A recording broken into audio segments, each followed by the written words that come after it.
About being boy, okay. Leroy Tobin, hold to the show, man. Still to the stars with the show, and till then his half moon open. Sometimes go taste like a snowman. No proof I'm a lie about a motor. No proof. Like I always wanted him, I never hated him, I never traded him, and if I did, I never ever traded him. You never know what is a star, like another city, the driver's side flag. Wish I could large, so many more. 10 in the more, never a bar. 8, 10 in the more, 2 to the P. Nothing to you, but it's something to me. Handsome as ever, and cute as could be. You can watch us on YouTube with view for free. Ay. This one time for the Twitch. This one time for the text. This one time for the phone line. Whole time wonder what they gonna do next. You know, I just wish you guys would stop the quibbling. Morning, everybody. Tobin and Leroy here with you. 560 WQAM. Hello, Leroy. Man, this should be a holiday. You banged up? Man, Dude. Can I just say, the Horde household does it right. They do it Oh, right. word? Dude, between Leroy and Big Spoon and Mima, I mean, just the food. Maybe one day. So good. So good. You okay, Leroy? No. Wow. Dude, when I finally sat down and watched some of the game, I couldn't get up. My body was hurting from standing up for like 5 hours. You were there, yeah. You were grill master when we walked in. But I like my grill. I can cook. I have a flat iron, a flat stove. You can cook all of the hamburgers. Yep. You ain't got to mess around. Just throw them all out there. Yeah, well, you didn't miss much of a game because I tell you what. Was a blowout. That That was one of the biggest ass kickings I've ever seen. But here's the thing. They didn't even have to send their varsity. They didn't have to trick them up on defense. Nope. They didn't have to run zone blitzes. Nothing. They put those 4 dudes up front and got after the quarterback. 6 right? sacks. I mean, and it wasn't like when they got in the backfield, it looked like they were blitzing. It was only 4. And Patrick Mahomes couldn't get away. Fangs, dude. Fangs ain't got, well, listen. Fangs may have had a good game plan, but every coach feels it out in the beginning. Oh, is Patrick Mahomes going to pick us apart if we just bring 4? And once he found out that wasn't going to happen, he had guys just roaming in the secondary. Yeah. Like that pick. The great intangibles. That pick that Dijon had, right? Yeah. People don't realize he was on the other side of the field. And I guess because Patrick Mahomes held the ball so long, he started fading back, checking for that crossing route. And so Patrick Mahomes looking at the guy crossing the field, throws it, oops, backside corner. Man. Which is just like, you very rarely see stuff like that because most defenses are designed for whoever's on the right side to clear out that side. I'm not going to lie. I enjoyed Patrick Mahomes stinking up the joint. They just needed it. Just needed it was enough. And I was happy to see them take such an ass kicking. You weren't happy just witnessing what probably one of the greatest defensive performances ever in the Super Bowl? You're more going at somebody's misery? He can't because of Fangs. It's not that he couldn't because of Fangs. Like the old wanted to leave. I don't know what to tell you. He wanted to get out of here. He couldn't. Does it make sense that Fangs was like, you know what I would do if I was Fangs? I'm out of here. I'm going. You know what I would do, Vlad? I go get a handful of rocks and start kicking them down the street. Oh, bro, I'm going down to Boca. Hey, I'm hitting Boca tonight. Dude, if I'm Javon Holland, this is what I would do. I know Javon Holland was trolling last night, but Javon Holland, dude, you got to put the thumbs away for the night. Yeah. Major L. Dude, put the thumbs away. Rest him. Rest him, Give him a break. Give him a break. And then it's like, I know he was just trying to enjoy the game. And then he goes, Fangs is calling hell of a game. And I know he's doing that strictly for trolling, and I can respect it. But, dude, not last night. Hey, I'm telling you, all I need to see right now to make this Super Bowl, just put a cherry on the top. Yep. is Fangs kicking a rock down the street. Oh yeah. He should do that at the parade. He should do that at the parade. They should stop the parade and he should kick rocks down the parade route. Oh my goodness. It And is. look, It is. it's not even a knock on Javon Holland. I just think it would be funny. Oh yeah. Listen. Oh, it would be to the penny hilarious. goes the spoils. Like, go enjoy it. Right. He deserves it. Honestly, though, it is one of these things with that team. I can't think of a team that's more opposite of the Dolphins than the Eagles. I really can't. Yeah. Like, they are so fortified in the trenches. They are bully you over. Like, dude, when they pushed to the point where they broke Chris Jones's neck to start the game, Oh, I'm yeah, like, he had to get it. He was on the back getting neck. I didn't know he could get hurt. That guy, he could get hurt. Yeah. Like, what? You know what just happened, right? Mm-hmm. I'm gonna tell you what happened. That the Russian in Cleveland, everybody's paying attention now that he's available. Oh, yeah. You know Oh, why? yeah. 'Cause they just saw what happened last night, and they all sitting in the room going, "How's our pass rush? What do we Yep. got to do?" Because see, you can have just an above average DB if you have a great defensive line. But if you have a great DB and don't have a pass rush, it don't matter.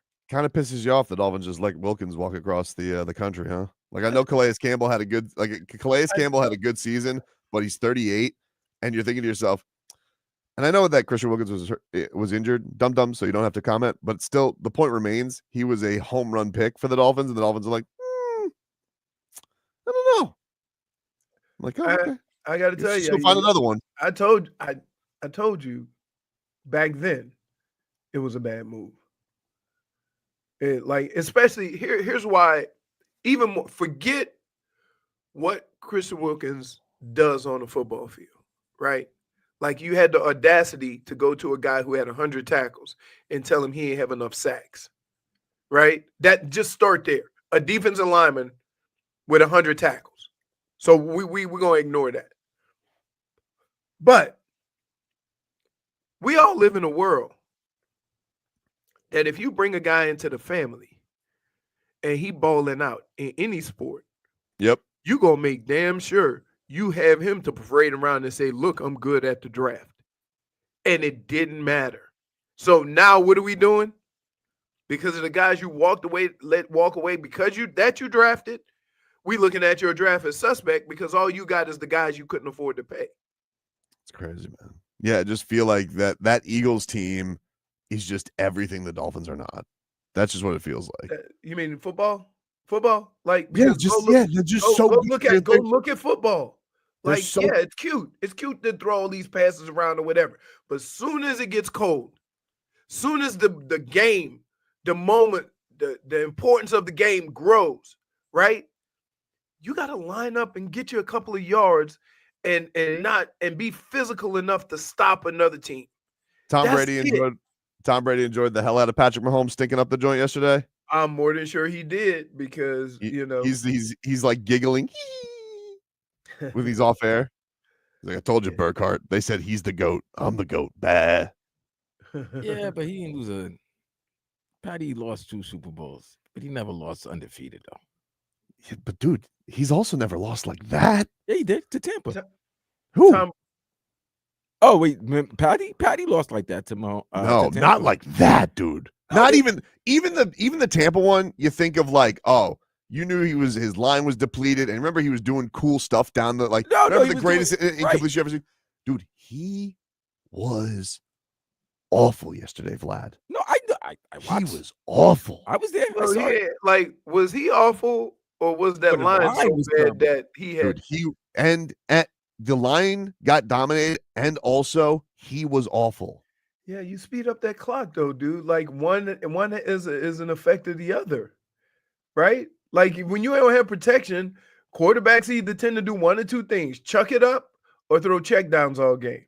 Goats don't have clocks; they can't tell time. Okay. Well, I tell you what, he on the way home from fixing his body, from getting twisted up and folded up like a cheap suit. He gonna be looking and seeing how long did I have?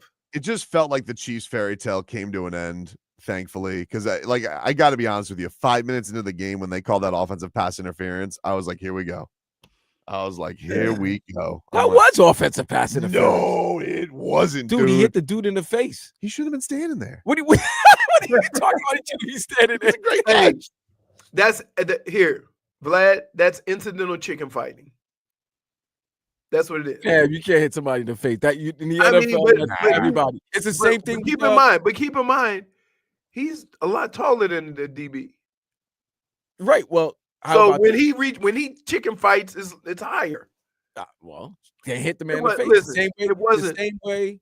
It the same wasn't. way It wasn't that big. They let that stuff go on all the time. And what about the personal foul call they called on the Chiefs cornerback with the pass that was so overthrown? Make good. They knew Pereira was on him already. Yeah, it was like, come on, man. The referees. I didn't like that referee. I don't like that referee. That head referee with the glasses, brother referee. Yeah, he looks like a snitch. I don't know what. Yeah, he looks like a snitch. I don't know who he gonna snitch on. He the top dude. He's gonna snitch. I don't know. I just don't like his. I don't like his bifocals. I don't like his glasses. He looks very like studious. Yeah, right? too studious. Too studious. Like no officer. He's right over there behind the No. Yeah, it was it was crazy because we left your house at halftime, but we missed nothing. Like the game was so over. It was decided. It felt that, and I felt like everybody was just kind of like, all right. After we saw Kendrick Lamar do his thing, you're like, he buried Drake. So wait, who took the worst loss for the light-skinned brothers? Was it Patrick Mahomes or was it Drake? Well, I would say this. Drake been getting his ass kicked for about 6 months. Yeah, but you know what? Right, but the cherry on top, you talking about hundreds of millions watching. I'll tell you what. I would say Patrick, but wait. See, here's the thing. Drake ain't got no wins. Pat's got 3 of them things. Pat's got 3 of them. So I'm gonna have to say Drake took the biggest loss. Because he could go home and do what? Because even Lamar got about 5 Grammys? Yep. 5 Grammys, yeah. 5 Grammys. And he got I think Drake has 1? And he recruited Serena for the halftime show. He had Serena Crip Walk and he had that was Serena? Yep. That was Serena, yeah. No, it wasn't. Yes, that was Serena Crip Walking. SZA SZA was the singer, but when they did not like us, and then they pointed to the corner, that was Serena Williams Crip Walking. Really? Well, she used to go out with Drake, and Drake takes shots. This guy is diabolical, as Kendrick Lamar. Did you see this warfare that he has? The chain that he wore? Yeah, it was an A minor. It was Genius. the A minor, dude. Diabolical. I don't even think he's diabolical. We have to find a new word for him. Here's the deal. Here's the deal. Drake shouldn't have messed with that dude. Yeah, don't call him. His petty is strong. It's a little. It's just good. A little too strong. It's not that it's strong. It's just really good. It's relentless. So ever since Drake messed with Lamar, he's won 5 Grammys and done the Super Bowl show. And has a sellout concert tour coming up. Yeah. Now I will say this. For only a rap dude, he put it together pretty good. The halftime show was, you know what I mean? It was good. I know I could understand if most of the population didn't resonate with them. The intangibles didn't get it. The intangibles definitely did not get it. And there was a lot of intangibles. They wanted Luke Combs. No, I would have tell you they would have if it was Lil Wayne or no, they wouldn't understand that either. No, the people in New Orleans would have. But if you saw the audience, if you saw the people at the stadium, right, there were a lot of intangibles. Skip Bayless said yesterday on Twitter that he was protesting the halftime shows for his friend Lil Wayne because they didn't. What? First of all, stop name dropping. You're done. Go to sleep. You're done? Yeah, he's talking about Skip. He is done. I don't think he showed up anywhere. Like, so what are we doing? Like, him saying he's protesting the halftime show does what for sports? Nothing. Right? You read it. We moved on to our next segment. So, do you think? Well, let's imagine this. Does Skip Bayless, for his friend, does he turn the TV off in that moment, or does he just mute it? Or do you think he walks out of the room? Like, what does he do in his living room, what is his form of protest? And does he send Lil Wayne a selfie? He goes, Weezy, I got you. No, he throws he probably takes a Kendrick Lamar CD and throws it in the trash can like he does with the Dak Prescott jersey. I'm so upset with the NFL not picking my friend Lil Wayne Weezy in the Super Bowl in his hometown. This is like Dak Prescott. He'll make a reference to the Cowboys. Of course. Yeah. Of course. Or you got to throw LeBron in there. Oh, yeah. Oh, yeah. No LeBron tweets about the halftime show last night. He should send LeBron royalties. Oh, he did that already. LeBron was sending tweets during the week. Well, we'll take a break. Your headlines there were brought to you by Doral Kia. Doral Kia, choose more over 500 new Kia miles in inventory at the Sportage, the Sorrento, and the Telluride. Remember, when it comes to Kia, the great deals are at Doral Kia. Final score yesterday, 40-22. Jalen Hurts is your Super Bowl MVP. 221 yards in the air, 2 touchdowns, rush for 72 and a TD. And old intangibles. Cooper DeJean, what is it again? Pick 6 for him off of Mahomes for Philly. On his birthday. Same birthday as Saquon, right? Saquon. And Mahomes was sacked 6 times. And that's only because he threw the ball away a couple of times. It would have been a sack party. And the Miami Heat, they're back on the hardwood tonight against the Boston Celtics. Tyler Hero's going to get honored before tip-off tonight for making the All-Star team. He's in the three-point contest field this weekend. Tip-off is set for 7:30. Coverage on 560 begins at 6:15 with preheat. And tonight, the new look Miami Heat debut. We will take a break and get into that. 15 minutes of Heat is next. WQAM broadcasting live from the Ed Moore Sawgrass Auto Mall Studios. Shop exceptional Cadillac offers now at the 3-time Cadillac Dealer of the Year. Ed Moore Sawgrass Cadillac. Visit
Welcome back, everybody. 15 minutes of heat here for you on 560.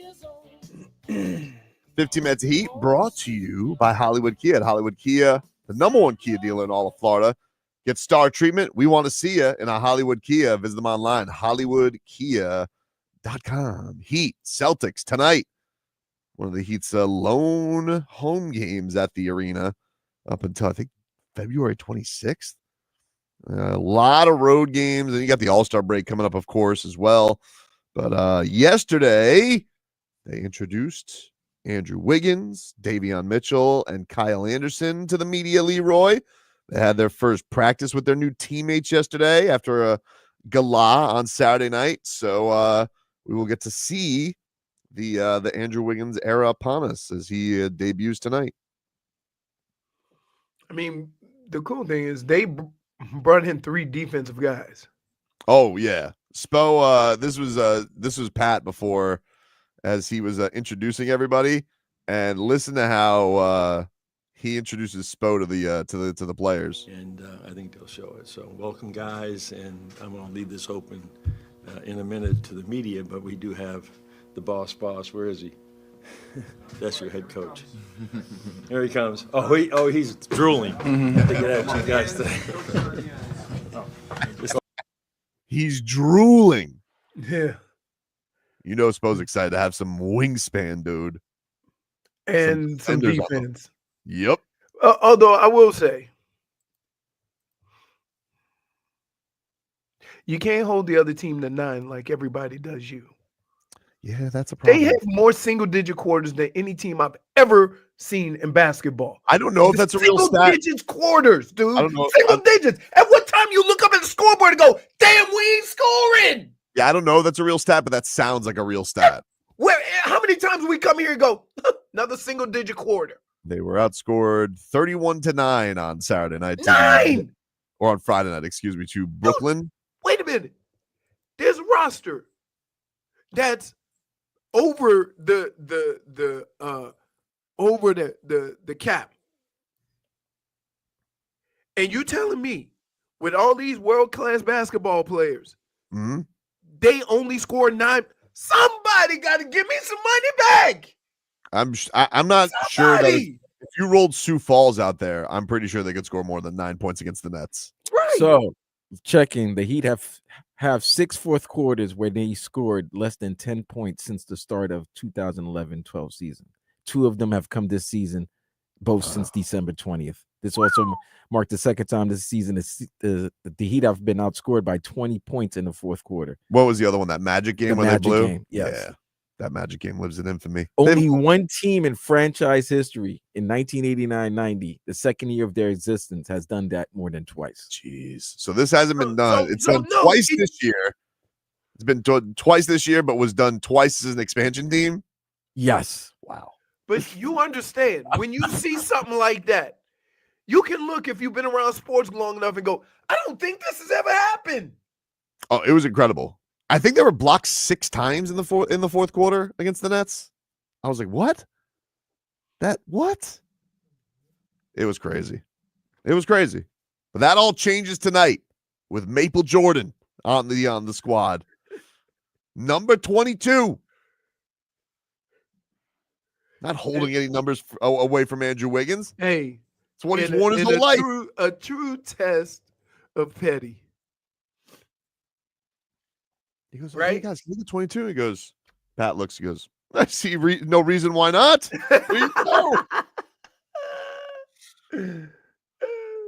Here was Andrew Wiggins yesterday. This was on him dealing with all the trade rumors. You know, you always, you see the trade rumors and stuff like that, but it's the NBA. You don't really think it's gonna happen until it happens. Once I got the news, it's time for a new chapter. It's hard, but that's the NBA. Transitioning mid-season. It's the NBA. It's a business. But I'm here. I'm looking forward to it. I'm excited. I feel like we can do something special here. We got a nice squad, great coaching staff, amazing fans. So I'm looking forward to it. There you go. He's ready to roll. Like tonight. It's hard to. Wiggins has looked the same for 15 years, right? Mm-hmm. Like we don't crack. Huh? Leroy, we don't crack. I know, but We he ain't don't even crack. got no grade. He's We don't 30, crack. Yeah, we don't crack. Come on, 29. 29. 29. They put out yesterday on the Heat YouTube page, like he did extra work, and they put out the footage on the YouTube. I was like, this is good. More. I need some Wiggins extra work. All I want to know is he gonna help this team not have another single digit? Because they about to break a record. Like, and keep in mind, Vlad only did the fourth quarter. Oh yeah, that's true. We ain't forgot about the other single digiters that just meandered during the course of a game. Leroy is now Okay. convinced. No, Leroy- he's he's not. now convinced this is a record. Huh? I said you're now convinced that they actually do hold the record. For most single digit quarters in a season? Dude, come on. You don't think it's weird to see a single digit quarter? This ain't It's college. horrible. It's horrible. I hate it. This only happens. Think about this. This only happens in the NCAA tournament when like UConn goes up against a 16 seed. Right? Keep starting these fourth quarters with Terry Rozier by himself, left to his own devices. Time out. Don't blame Terry because Bam and Tyler had a crappy fourth quarter. Oh yeah, they were terrible All too. three of them combined to But shoot his 1 last- for 14. I don't Come know on if now. this is a real stat, but I saw it on Heat Culture on Twitter, Heat Culture 13, I think. And it said Terry Rozier is 3 for his last 18 in his last 4 fourth quarters. Hey, so wait a minute. Oof. My question is, what Khalil's been playing less, hasn't he? He's not playing enough for my liking. Because like Also, my buyout number was the lowest it's been. It tipped under 300. Fix Uh-oh. it, Spo. hey Ridiculous. man. Like I told you, why isn't he playing? I don't know. You guys sound like guys who have a bet and kind of Yeah. getting worried now. No, know it why. wasn't even that. I was complaining about this early on in the season when they sent him to Sioux Falls. This was before all that. I don't know why he's not playing, Leroy. I don't have an answer for you. But but Spo is, Spo's gonna do his thing. It's not like he's not playing nothing, but they were just a disaster that game. I It was don't care if terrible. you just put him in the game and say go SWAT stuff. Be a deterrent. Like just I guess I'm gonna be honest with you. I tend to get kind of hangry or mad or pissed off when the team scores single digits in a quarter. We'll take a break. One team that didn't have a single digit quarter. Well, I guess they did because it's hockey, but they lit up the lamp a lot this past weekend. The Panthers, they closed out their first half before going to the Four Nations with a bang. We'll get to that coming up next.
Welcome back, everybody. Tobin and Leroy here with you.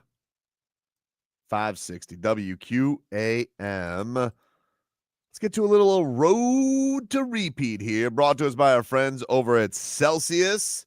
Hockey fans, don't sit this one out when it's game time. Make Celsius a part of your play and get that energy up. Game day is fueled by Celsius Essential Energy Drinks, the official energy drink of your Florida Panthers. The Panthers, they beat the Ottawa Senators 5-1. Matthew Tkachuk, he scored for a 6th straight game. Here was the call with Doug Plagans. Barkov plays it down behind the net then for Sam Reinhart. Near side, Matthew Tkachuk out of the right circle, looks around. Matthew Tkachuk, right circle, shot, and he scores! Matthew Tkachuk ties the game! A power play goal for Matthew Tkachuk with 13:42 left in the second.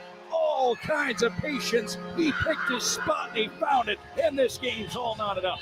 Yep. You're not going to let Brady come in there and start the score, and then you don't think that Bro's going to come in there and score as well. Mama Tkachuk was happy. She should be. Any Tkachuk fights? Come on, it's a Tkachuk. Of course they're going to fight. That's like if tomorrow's Tuesday. They're just scrappy lads. Say Tkachuk's only fight in days that end in Y.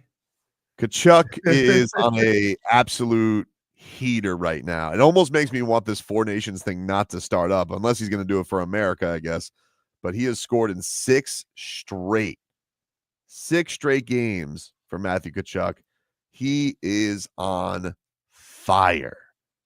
And Alexander Barkov, he also was in on the action. Here was the goal from the captain. Carter Verhaeghe back up top. Matthew Tkachuk at the blue line. Lobs it to the net. Tip, they score! Tipped in front. And that one took a redirection past Allmark. And it looks like Barkov may have gotten a piece of that out in front of the net. 2-1 Panthers. They cash in during the delayed penalty situation. There we go. So we now head off into the Four Nations face-off. Here is Matthew Tkachuk post-game after his big performance and his Cats win over Baby Bro. I felt like we were just faster. We had the puck a lot. We were, quick ups, and everything was just going up ice as fast as possible. We weren't, over stick handling it or trying to make the perfect play. We were just skating hard and being close to and supportive of each other. Your line's really been clicking lately, but what is it about you and Benny when you guys get together and you start rolling that you guys just kind of looks easy out there? Just got to try to be close to each other and just try to move it as much as possible.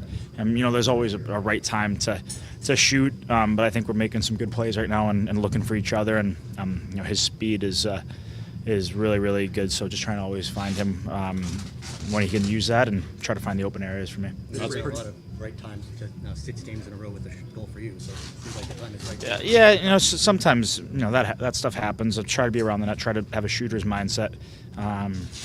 Just try to think attack mode, Humble Tkachuk. By the way, you got to give Tkachuk credit. You see him there. He looks like a nice J. Crew, Abercrombie and Finch, like a nice young lad, right? Mm-hmm. Put some skates on him, so a stick, a menace, an absolute and menace. Everybody who doesn't play for the Panthers hates him. Yeah, everybody. I tell you, who was like John Randall was like that when I was with the Vikings. Yeah, but John Randall was no model though. But nobody could mess with John Randall. Like he was the I've seen games where Matthew Tkachuk has 4 opponents trying to rear naked choke him. They're just actively going out of their way to go hurt him because they hate him so much. And now it's going to become an international incident because what happens with Finland? I mean, like half of them are his teammates, so I don't know. World hockey is a little bit different, though. Is it? Is it closer to college hockey? They don't have a lot of fights. I don't know. Don't sell Tkachuk short because he's going to play with his brother. So now 2 Tkachuks are together, and the superpower. There's a superpower right there. 2 Tkachuks on the same team. Yeah, it's like the mega power. It's like Hulk Hogan, Macho Man. Like, ooh yeah.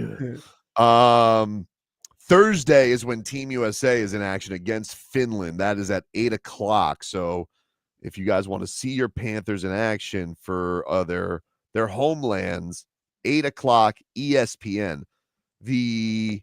There'll also be action on Wednesday if you guys want to see Canada, Sweden. That's got the Sams, and it's got a Forsling for Team Sweden. There's a Panther on every team. Yes. One country has too many. Finland. Exactly. But we are little Finland. Comes with the territory. And I don't know about the other Finns, but apparently a lot of Finns are dropping like flies, so we may have to carry Finland. So we'll see. Meanwhile, Bob just sits here, 26 saves, kicking his feet up. He's going to take 2 weeks off. Yeah, we don't want the Russians in this. You can't have Putin winning the Four Nations. Oh, my God. Can you imagine? Oh, my goodness. I'm looking forward to it. Should be a good one. Well, you have to look forward to it because there's not much sports going on the next Very few weeks. quiet. It's very quiet times. We got, All-Star break coming up. We got Four Nations. We don't really have spring training. It's not even like spring training really is like pitchers and catchers and then but no games. So I don't know. And college basketball is not doing too well down here. No, it is not. They lose Oh, my against goodness. Yeah, Was they that did. 90 to 40? 90 to Who? 50? The women. No, they didn't lose that bad to Louisville, but, They're losing more respectable now, Leroy. Yeah. They're losing with a No. little more. I'm talking not the men. The women lost to Kentucky. Oh, did they? I mean, Yeah. Yeah. Were the Twins playing? Oh no, but they could have kept it closer if they would have played. If they would have played with what's the name's boyfriend? Beck? Oh, Yeah. Carson Beck. Yeah. Suit him up. You got eligibility left. No. We need to save his arm for the real deal, dude. He's getting paid $4 million. Hey, so my question is, he's not coming here with the same amount of national acclaim as Cam Ward. Because when we got Cam Ward, it's go time. Oh, how we feeling about Carson Beck? I don't necessarily agree with that. I feel like his signing actually was more of a splash because of the money that he made.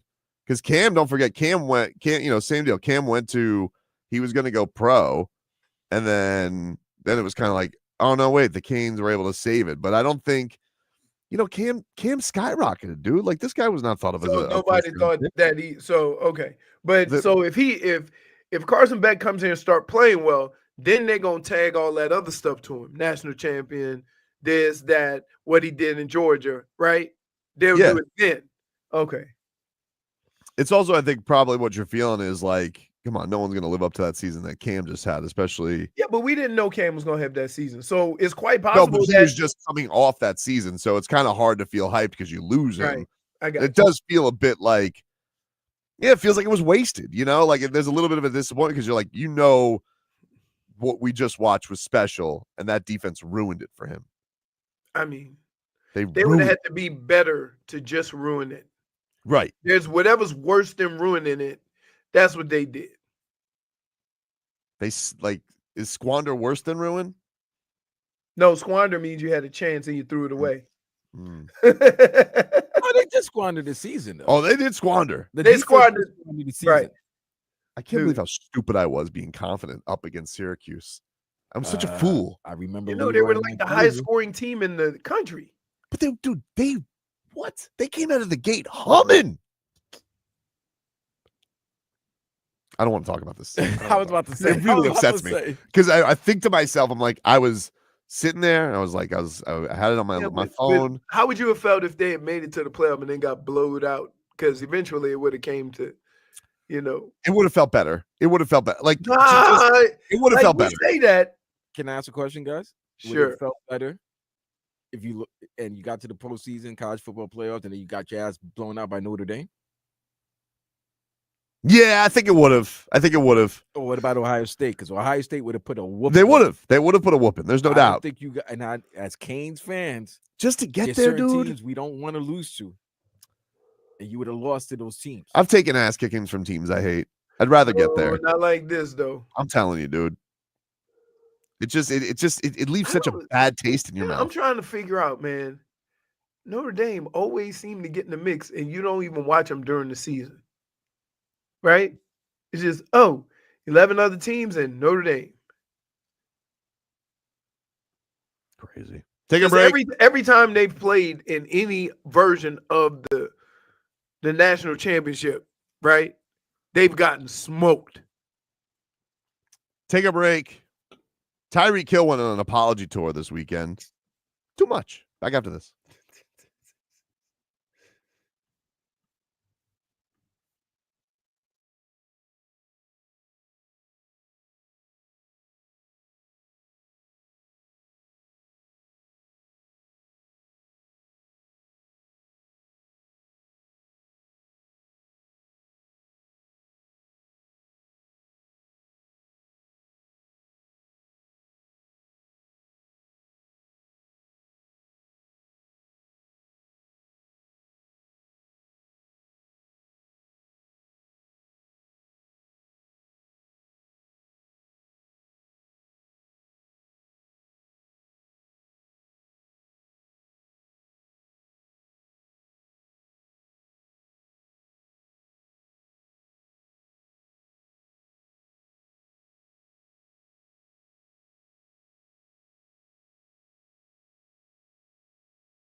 Hour 2 of the program, ladies and gentlemen.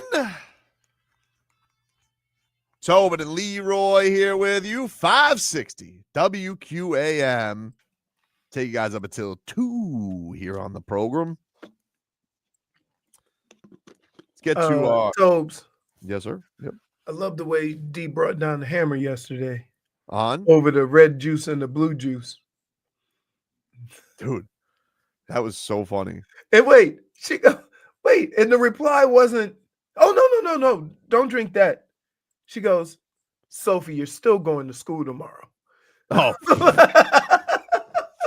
So we go into the Horde kitchen yesterday, and there's 2 fruit punch looking things. And my daughter was, getting her plate ready with the wonderful food made.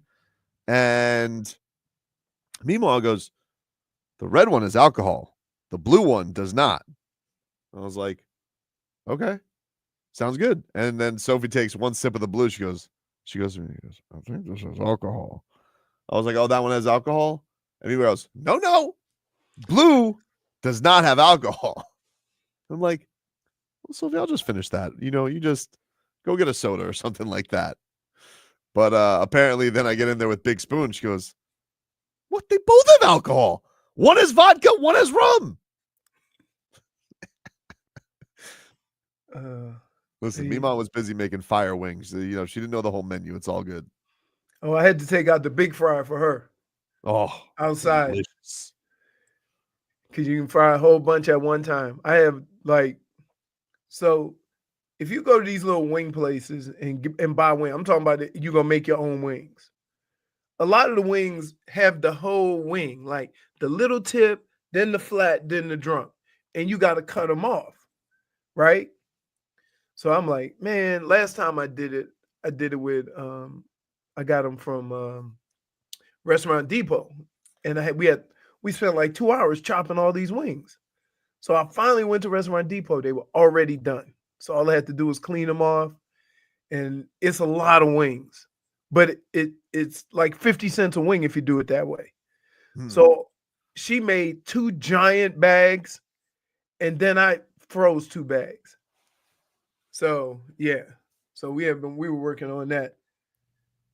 But it was dude, by the time I sat down to watch the game, I'm surprised I didn't just fall asleep right there. Dude, it was delightful. Let's get to headlines, which are brought to you by Doral Kia. At Doral Kia, choose from over 500 new Kia miles in inventory at the Sportage, the Sorrento, and the Telluride. Remember, when it comes to Kia, the great deals are at Doral Kia. It says Mima is the same issue with colors of drinks in the pen and the marriage certificates. Well, and that might have been my wife too, because at her work they have to sign everything in one color. And the color was different for the marriage certificate. But me and Marcos went somewhere. We came back and Mima was second. Mima comes from a generation where, like, if the kid has a little bit of liquor, it makes him sleepy, it's all good. It's good for him. Hey, old school remedies for teething, right? Yep. Rub a little Jack Daniels on it. That's right. That's right. So yeah, Super Bowl yesterday. Eagles hammer the Chiefs 40-22, and it wasn't even that close. Wasn't even that close. Jalen Hurts, congrats to him, Super Bowl MVP. The Chiefs, man, they got. What's crazy about it? I think this is the interesting thing. Like, the Dolphins are kind of in a pathetic bracket right now because they can't even get over the Bills. But it's kind of like, if you are the AFC, like, there's a weight class then up of the AFC playoff teams. And they have to be thinking to themselves, how could we not beat this team? How is this the team? Yeah. How is this the Chiefs team was that Buffalo we could beat? Thinking they can't. Well, think about this. Buffalo couldn't stop them. I know. That's crazy, right? Baltimore has to be a little sick, right? Because Baltimore blew it against Buffalo. Right, because we literally thought that the winner of Buffalo Baltimore was going to be in the Super Bowl. They felt like, but Baltimore felt like the most talented team in the AFC all year. Buffalo? No, Baltimore. Baltimore, yes. Yes, they were the favorites. They have to be like, how do we not? It was between Baltimore and Detroit.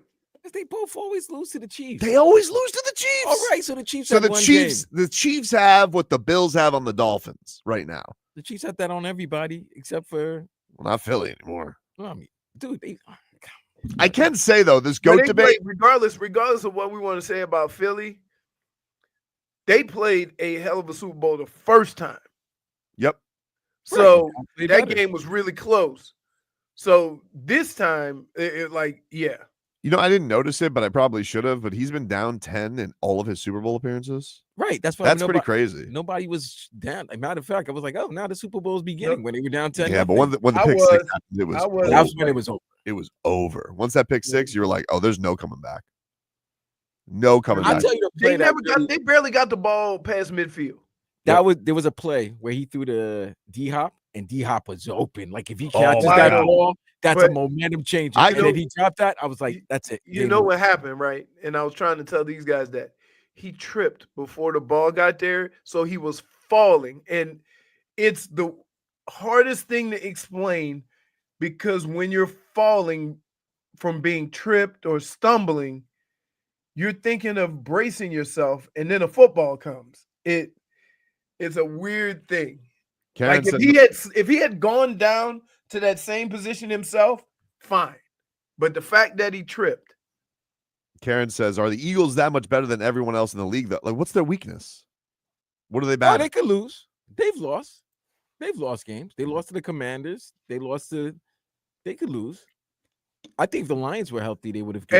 Well, yeah. See, that's the thing. The Lions had the fact that the Lions made it as far as they did with the injuries that they had. They had probably 80 guys on their roster at one point during the year. Yeah, because 16 of them were hurt. Right, exactly. Yeah, in that Commanders game, Kenny Pickett played. Like, yeah, that was when Hurts got hurt. So yeah.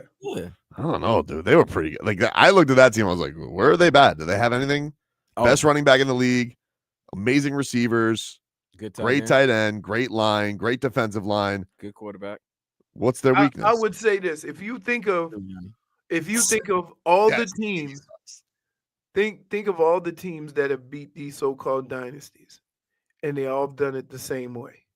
Defense, pressure the quarterback up the middle of the field. Absolutely. Right? When New York beat the Patriots, all you have to do is go look at that pass rush. Right? Yep. And so it's amazing to me. But even those games still came down to like crazy crazy. You know, like those may have been one of those teams may have been the greatest team ever that never won the Super Bowl, but those are still incredible games. Right. This was such an ass kicking. But again, this was like the Super Bowl that I went to, the Broncos Legion of Boom when they won. That was this. Right. That's the last time I remember, like, oh, Peyton Manning, who's beaten Peyton Manning was an MVP that year. I thought for sure the Broncos are going to win, and they got killed. Safety to start the game, Jesus. Defense, dude. Like it's one of the more remarkable things and the problems I have with the sport of football. Some of the things you hear people talk about is what teams need to do and how they need. Oh, they need to get this guy, this guy, this guy. No, you don't. All you need to do is get an offensive line and defensive line and go from there. And those teams that have done that, because let's think about what we were saying about Jalen Hurts. Then all of a sudden that old line got right, that run game got right, and now all of a sudden we on the other side of what we thought about Jalen Hurts, which he's always been the same guy. It's just that sometimes he needs stuff to work hand in hand. Jalen Hurts is not Jalen Hurts without running game. Same thing with Lamar Jackson. And you got to know how to build a team like that. You look at that defensive line, and you look at how they built that front seven on defense with the guys they brought in. And they brought them in for specific roles on that team. And you see the way they played. Like, besides Slay, name a DB. and Dijon, right? Most of it, and you're not even talking about these guys about covering. You're talking about how they get after the football. So don't tell me when you sitting here talking about what the Dolphins need to do and what all the other good teams do. Get an offensive line and a defensive line, and everything else will figure itself out. They're gonna blow it. Yeah. Yeah, but they're gonna blow it. We always talk about, you hear people say football is cyclical, right? So you think everybody ain't clamoring for an offensive defensive line right now after seeing what they just saw? But but the thing is, the guy they have picking him is bad at it. Yeah. And then anytime he does nail a pick, he goes, I don't want to pay him. Let him walk. That will be if I would say my biggest issue with him is this, right?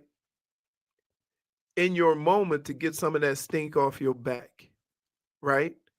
You have drafted guys that you can hold up and say, these were great decisions. Yeah. Look at what they're doing for our team. And you let them walk. Yeah, and it's not like the Eagles haven't done some of the things the Dolphins have done. Like, they traded for A.J. Brown. They drafted Devontae Smith. They did very similar things. But when they saw weaknesses, they went and they fixed them. They didn't double down on things that were known as holes. And then the other thing is, they can actually draft. The Dolphins drafts suck. You got to draft too many swings and misses. Yeah. You see that, huh? That's all they do. Good strategy. Eagles draft from Georgia the same way the Patriots were drafting Alabama players. Like, there's a team in college that's winning a lot. The thing is, what they do is the reason why that would happen is because Bill Belichick could call up Saban and get the real deal. Yeah, I don't think Kirby Smart and Nick Sirianni are hanging out. No. Okay, then. What I'm saying is they do a great, like he said, they do a great job of drafting players. And the other thing they do, they don't sit on their hands. Like, put it this way, Myles Garrett's available right now. I would not be shocked if the Eagles they'll find a way. Make a move for him. They never sit on their hands. Very frustrating. Other headlines. The Heat, they'll be back on the hardwood tonight. 7:30 is your tip. You could hear that on 560 WQAM. Andrew Wiggins making his debut tonight. Jimmy Butler. They're at home? Yes. Oh, that's why. Okay, you're boots on the ground? Boots on the ground. Jimmy Butler, speaking of debuts, he scored 25 in his Warriors That makes me even madder. They win 132-111 over the Bulls. While y'all tripping and talking about Jimmy Butler doing it, all that nonsense he was talking here. Yep. Don't want to hear it. Don't want to hear it. Yeah, but I would say on Jimmy Butler's side of things, if you would have just paid him in the first place, like old Tobes told you he still had this in him. Okay. Yeah. 13 free throws immediately. And he's now the best of friends with Seth. Why am I not more mad at him? What's happened to me? I used to have my fastball, dude. I held a grudge against LeBron James for years. And there was no reason for that. For years. Why am I not more mad at this man? But I can't stay mad at him. I know. Why? Why not? I don't know. I know. I can. He's just a rascal. I don't know. I can't stay mad at him. Here's why. I don't care that he pitched a fit. I don't care that he made a stink. But I do have a problem with what he did on the basketball court. Because every person that we could talk about in these situations that won out, that even KD, as many times KD demanded a trade, right? When the basketball got rolled out, KD played basketball. Oh, dude, can I just tell you, hey, you know what? ESPN, I got to stop reading. ESPN did this deep dive on the whole thing. And you want to know what sent me to drinking on Friday night? Really? I thought the loss would have. Well, that's the thing, Vlad, is the loss happened, and then I got to Aridin. Oh, that's right. I did watch your YouTube. I got to Aridin, and did you know what I saw, Leroy? You want to know what ESPN reported? You want to know what they reported? What did they report? I'll tell you what they reported, but first I got to have a call at 305-567-0560. 305-567, because I read this, and I was like, now, mind you, I just saw the team score 9 points in the fourth quarter. 9 points. Oh, I know what it is. And they reported something, and I was like, on the whole Miami Heat, Jimmy Butler, they deep dove, dude, on the whole saga. And they reported something, and I was like, made a mistake. Yes. We may have made a mistake, dude. Because Leroy, forget the calls. I'm just going to tell you what they reported, okay? They reported that Kevin Durant refused to be traded to the Golden State Warriors. In fact, the deal was done. Kuminga, I think they had 2 first-round picks, whatever the match was. The Suns said, okay. The Warriors said, okay. And Kevin Durant said, not okay. So the deal was done, dead. But they reported Kevin Durant, when broached about the idea of going to Miami Heat, said, and he was open to it. But the Heat wouldn't pull the trigger. Wouldn't give all their assets for Kevin Durant.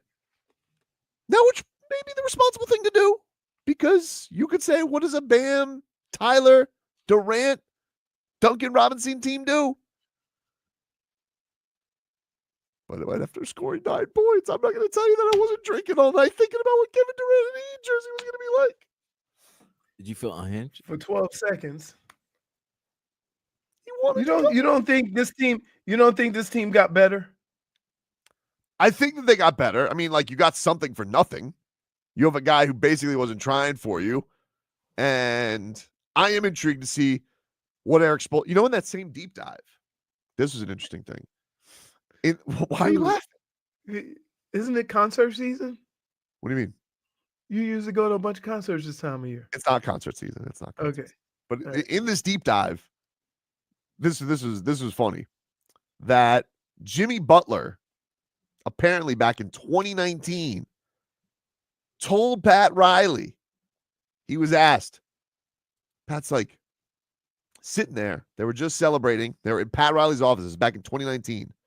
They were celebrating signing the deal. 4 years, $142 million. The two men cracked open a bottle of Screaming Eagle Cabernet. Riley was telling stories, and he asked Butler, who was the most talented player he ever played with? And Butler answered quickly, Andrew Wiggins. How about that, Leroy? The two were traded for each other. You're not impressed by that? You don't think that's a good nugget? You ruined the beginning of it with the KD stuff. Oh, dude. So KD wanted to come to Miami then. He said he was open to, if I'm getting traded, because if I'm getting traded, trade me to Miami. That's not. It's kind of what he said. It's kind of what he said, though. Not. It's kind of what he said. And the Heat are like, I don't know, assets. So what if they were asking for crazy assets? What are they asking for? Kalel, Nico, Jaime. You would get rid of and them. A pick? Get rid of them for KD, wouldn't you? Just scored 9 points against the Nets, Vlad. Against the Nets. So the answer was yes, I would trade them for. Oh, for I'm not KD. saying yes. What I'm saying is I had a night of sad drinking after that. Did you feel unhinged? No. Okay. I felt hinged. As long as you felt hinged. I felt hinged. As long as you felt hinged. Who's this caller? 560, what's your name? Hello, my name is Oswald. Hey, Oswald. What's up, buddy? What do you want to say? Hey, Toll, I want to say, man, mad kudos. Even though you got Jimmy out of here, you owned up to it on Huck and Crowder. So being the mush is being the mush. I understand that. Everything's good. But here's the thing I need you to get out of now. You need to get McDaniels out of there. Somehow, some way, the next press conference, get McDaniels. I know you love Tua, but get McDaniels, sorry ass, friendly, I'm happy ass out of here, please. Hold on. Yeah. I didn't own up to getting him out of here.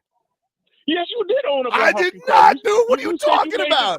You said it was about this. It was about that. This is At least you ridiculous. admit you asked the question. This is. So, of course, I asked the question. It's on video. How can I deny that? But it's not my responsibility. I didn't get him up out of here. I wanted him to get paid. Tobin. What? Tobin. What? Listen, you need to stop. You need to stop this. Everybody already know the first, step to recovery is admitting it. Dude, it's okay. It's okay if you started, You look, you put the clothes in the washer, you threw a couple of little Tide Pods in there, right? You Little hit Downy. extended wash, you hit some with them little things that got you shaking like this or whatever, right? To get your clothes smelling good, No, right? I feel And like then you went and sat in the other room and watched TV while the clothes just mix. And that's Pat and that's Jimmy and then you took them out, put them in the dryer, you ironed them, and next thing you know, Jimmy was in Golden State. I feel like Oswald is taking liberties with No, what I said. Kudo, No. You took liberties with what I said on that show. maybe I paraphrased a little bit. I didn't do no worse than you did. Hey, fit right in. He fits right in with this show. Maybe I paraphrased a little bit. He just boxed me in. Yeah. Look what Timbo Slice just Yeah, texted. I heard the the Warriors Warrior hung up Hunger banners. banner saying thank you, Dopes. Point. Hey, Twitcher. you still don't think that Jimmy Hmm? and Draymond gonna get into it? Absolutely. They're already playing dominoes on his Instagram. He's best friends with Steph Curry. They are going to love him over there. He's fat and sassy and got his money. Jimmy's going to charm him. He's going to charm him. He's a snake. He's going to charm him, dude. They are going to love Jimmy Butler. I know. Want to know why? If he would have said to me, it's about the money from the get-go, then I would have a different respect for him. But the things he was saying at the beginning of the season and what he was doing on the court didn't match. Steven says, Tobin can get a street named after you or get you kicked out of town. You choose. Twitcher. How do you feel knowing that you have that type of power? I don't like it right now. You don't like it? I don't like it right now. Wow. I don't Look like at it right you. now. Huh? And I don't like how, I felt like I'm feeling a lot of feelings because, like I said, I was sad over the Durant thing, even though I like all the young guys. But then I was like, they scored 9 points. And then I'm thinking to myself, why am I not more mad at him? And then I'm like, I can't get mad at him. But I should be more mad at him because I was so mad at LeBron. And LeBron, all he did was let his contract run out. Jimmy Butler took napalm to the Heat organization. I know why. You know why? Mm. Because he's the only one that wanted to come in 2019. Yeah. And that Jim VP and all that, the 5 years, the 3%, all that trash talk you had with Boston media, NBA Reddit, that was all Jimmy inspired. And if Jimmy's gone, you don't have that. That's why you don't have the that's why you don't have the the passion anymore. Jimmy was the passion. No, it's not that I don't have passion. I just don't have that. I don't have hate. Like, Tobin, I still love the team the same. But you love them, but you don't love them the way. Tobin, that 2020, was it 2022? No, 2021? Whatever that final run against Denver. That was 23. 23. Yeah. You remember you.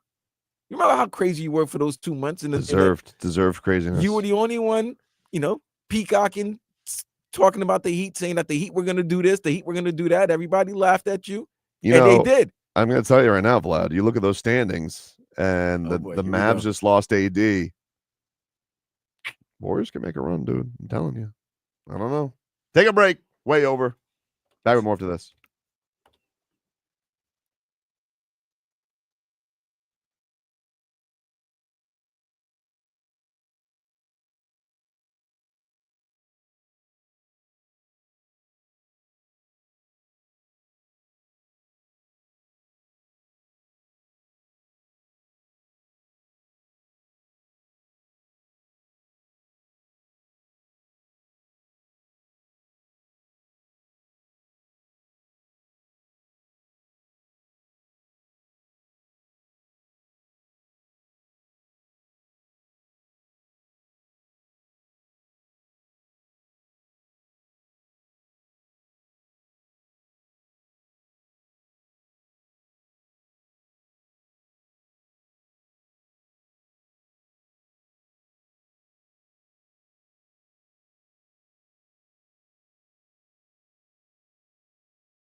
Welcome back, everybody. Want to let you guys know that we got a couple of giveaways here for you today. First, Valentine's Day is coming up, and we're going to make it easy for you by giving you the chance to win tickets to the Miami City Ballet and a bouquet of flowers for a Valentine's Day performance. That's cultured. I mean, you want to impress your lady. First of all, women love a plan. Second of all, they love ballet. So ballet and flowers, we'll give that away before the end of today's show. We'll help you on out. If you guys don't win, you can purchase your tickets at miamicityballet.org. And also, it's that time of year, ladies and gentlemen. The Renaissance Festival is back. So if you guys want to go to the Renaissance Festival in South Florida, WQAM has got your chance to win tickets to travel back in time to the 16th century.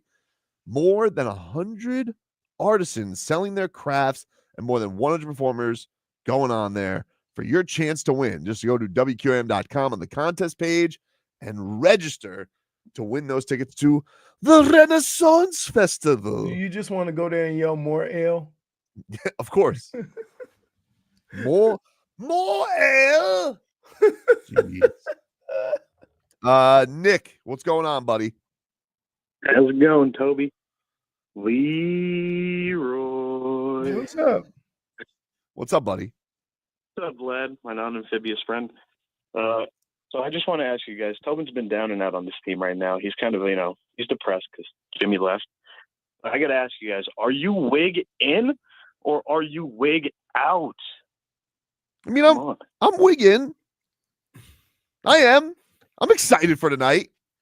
I still am excited every single night that he play basketball. And I'm not down on them, although how could you not be after scoring 9 points in the fourth quarter, Nick? You would admit. Yeah, for sure. But that was pretty depressing. But I of course I'm excited about tonight. I'm excited to hear how Michael Biamonte introduces him. Does he go, Andrew Wiggins? What does he do? Does he steal the Jimmy Butler go, Andrew Wiggins? I don't know. What does he do?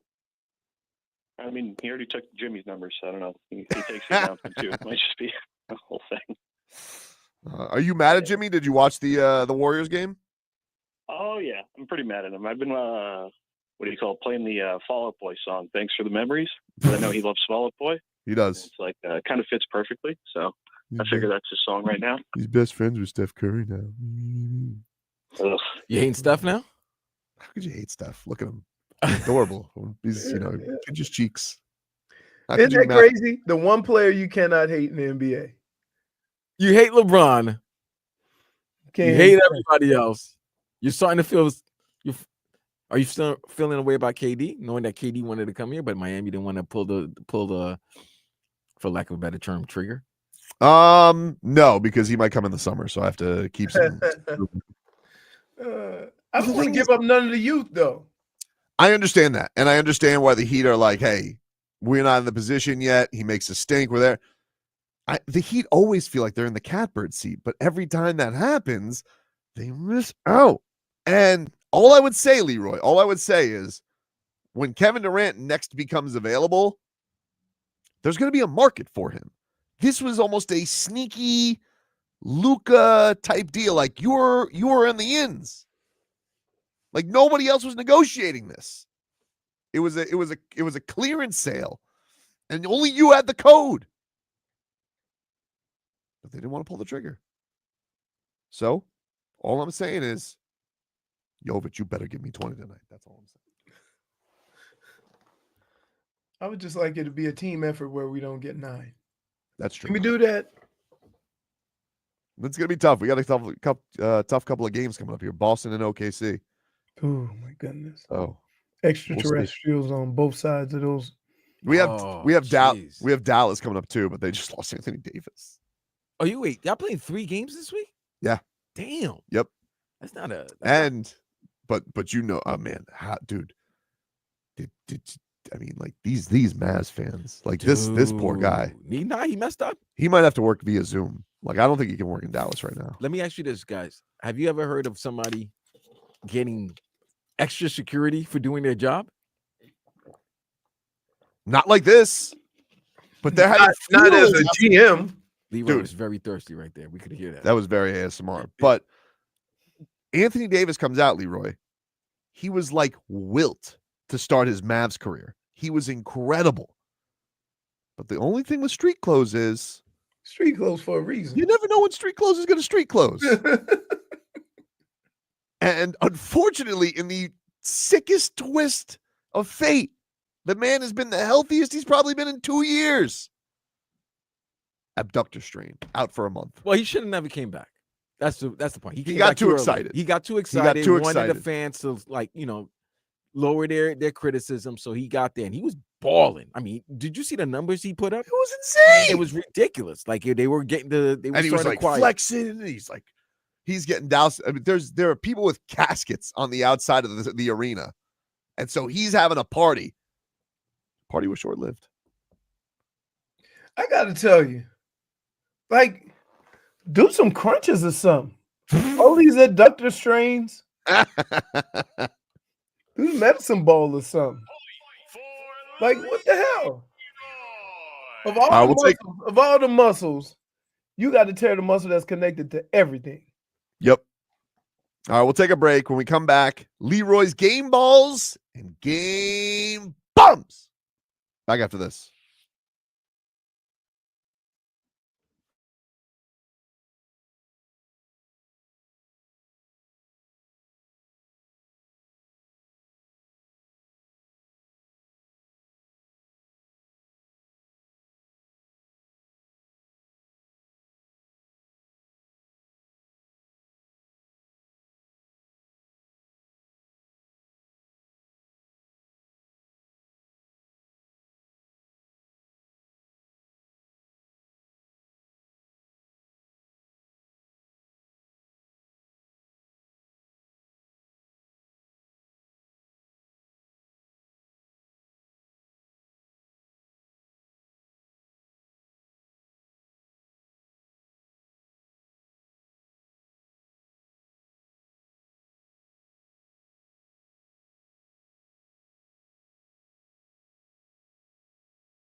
It is time, ladies and gentlemen, to gather around the locker room as Leroy Horde hands out his game balls and game bums. What do you got, Leroy? My game ball is going to go to Jalen Hurts. Because people have been giving him trash for 2 years now, while forgetting he played really good in the last Super Bowl. He's handled himself like a professional. And in fact, more people went to him than their coach when they wanted explanations because their coach might say something crazy. So kudos to him. Even with the win, he still maintained,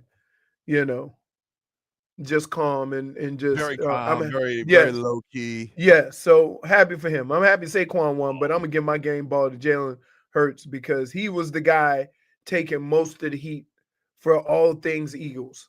Gave Chris Jones that tush push neck. Oh my god, dude! There is nothing worse than if you want an indication of whether your team can handle or whether you see your favorite team and whether they can handle something. Seeing a guy get his neck rubbed after like 3 minutes of football. Yeah. Right? Because he was in there messing with that tush push. My game bum. They should outlaw it, though, by the way. It's not football. My game bum is basically going to go to Andy Reid. And I like Andy Reid, but here's what. You're telling me you didn't have an alternative plan to block those 4 guys? Because the basic fundamentals of football are this. This is when coaches get too arrogant and say, we just got to do what we do better. You forget sometimes you're not as good as those other teams, and they can just do average. So you mean to tell me that watching Patrick Mahomes get crushed by 4 rushers, you don't keep somebody in the chip? You don't keep somebody in the help? Right? I mean, if you look on the other side of the ball, Saquon Barkley blocked a lot during that game and was good at it. They're showing the montage right now on ESPN, and he is getting killed. Right. And if you look around, there's no help. There's nobody chipping. There's no nothing. Who's that dude doing his best Eichenberg impression, getting Patrick Mahomes hurt and falling on him? 66. Which one? The left 66. tackle? Yeah. No, I think it was the left guard. Yeah. And I'm like, so we sitting here watching this whole game of these 4 guys. The only adjustment they made in the second half was, remember, like the first time they got the ball, they rolled Patrick out to the right and he completed like a 10-yard pass. And they were like, oh, yeah, you got to move the pocket. They didn't do that anymore. The Chiefs should fix that. They should sign Liam Eichenberg. He goes to Kansas City, he'll probably be an all-pro. Nah. No, he'll probably shorten Patrick Mahomes' career even more. No, he's. Did you see what he did to Zach Sealer this year? Listen, I see that, but you know what? You know what I noticed? A lot of players that were on your team, when they leave to go to another team, they win. Hi, Mekhi Becton. Huh? Hi, Mekhi Becton. Hi, Vic Fangio. When people leave, come on. When people left here, I used to always feel insulted. Here's why I felt insulted.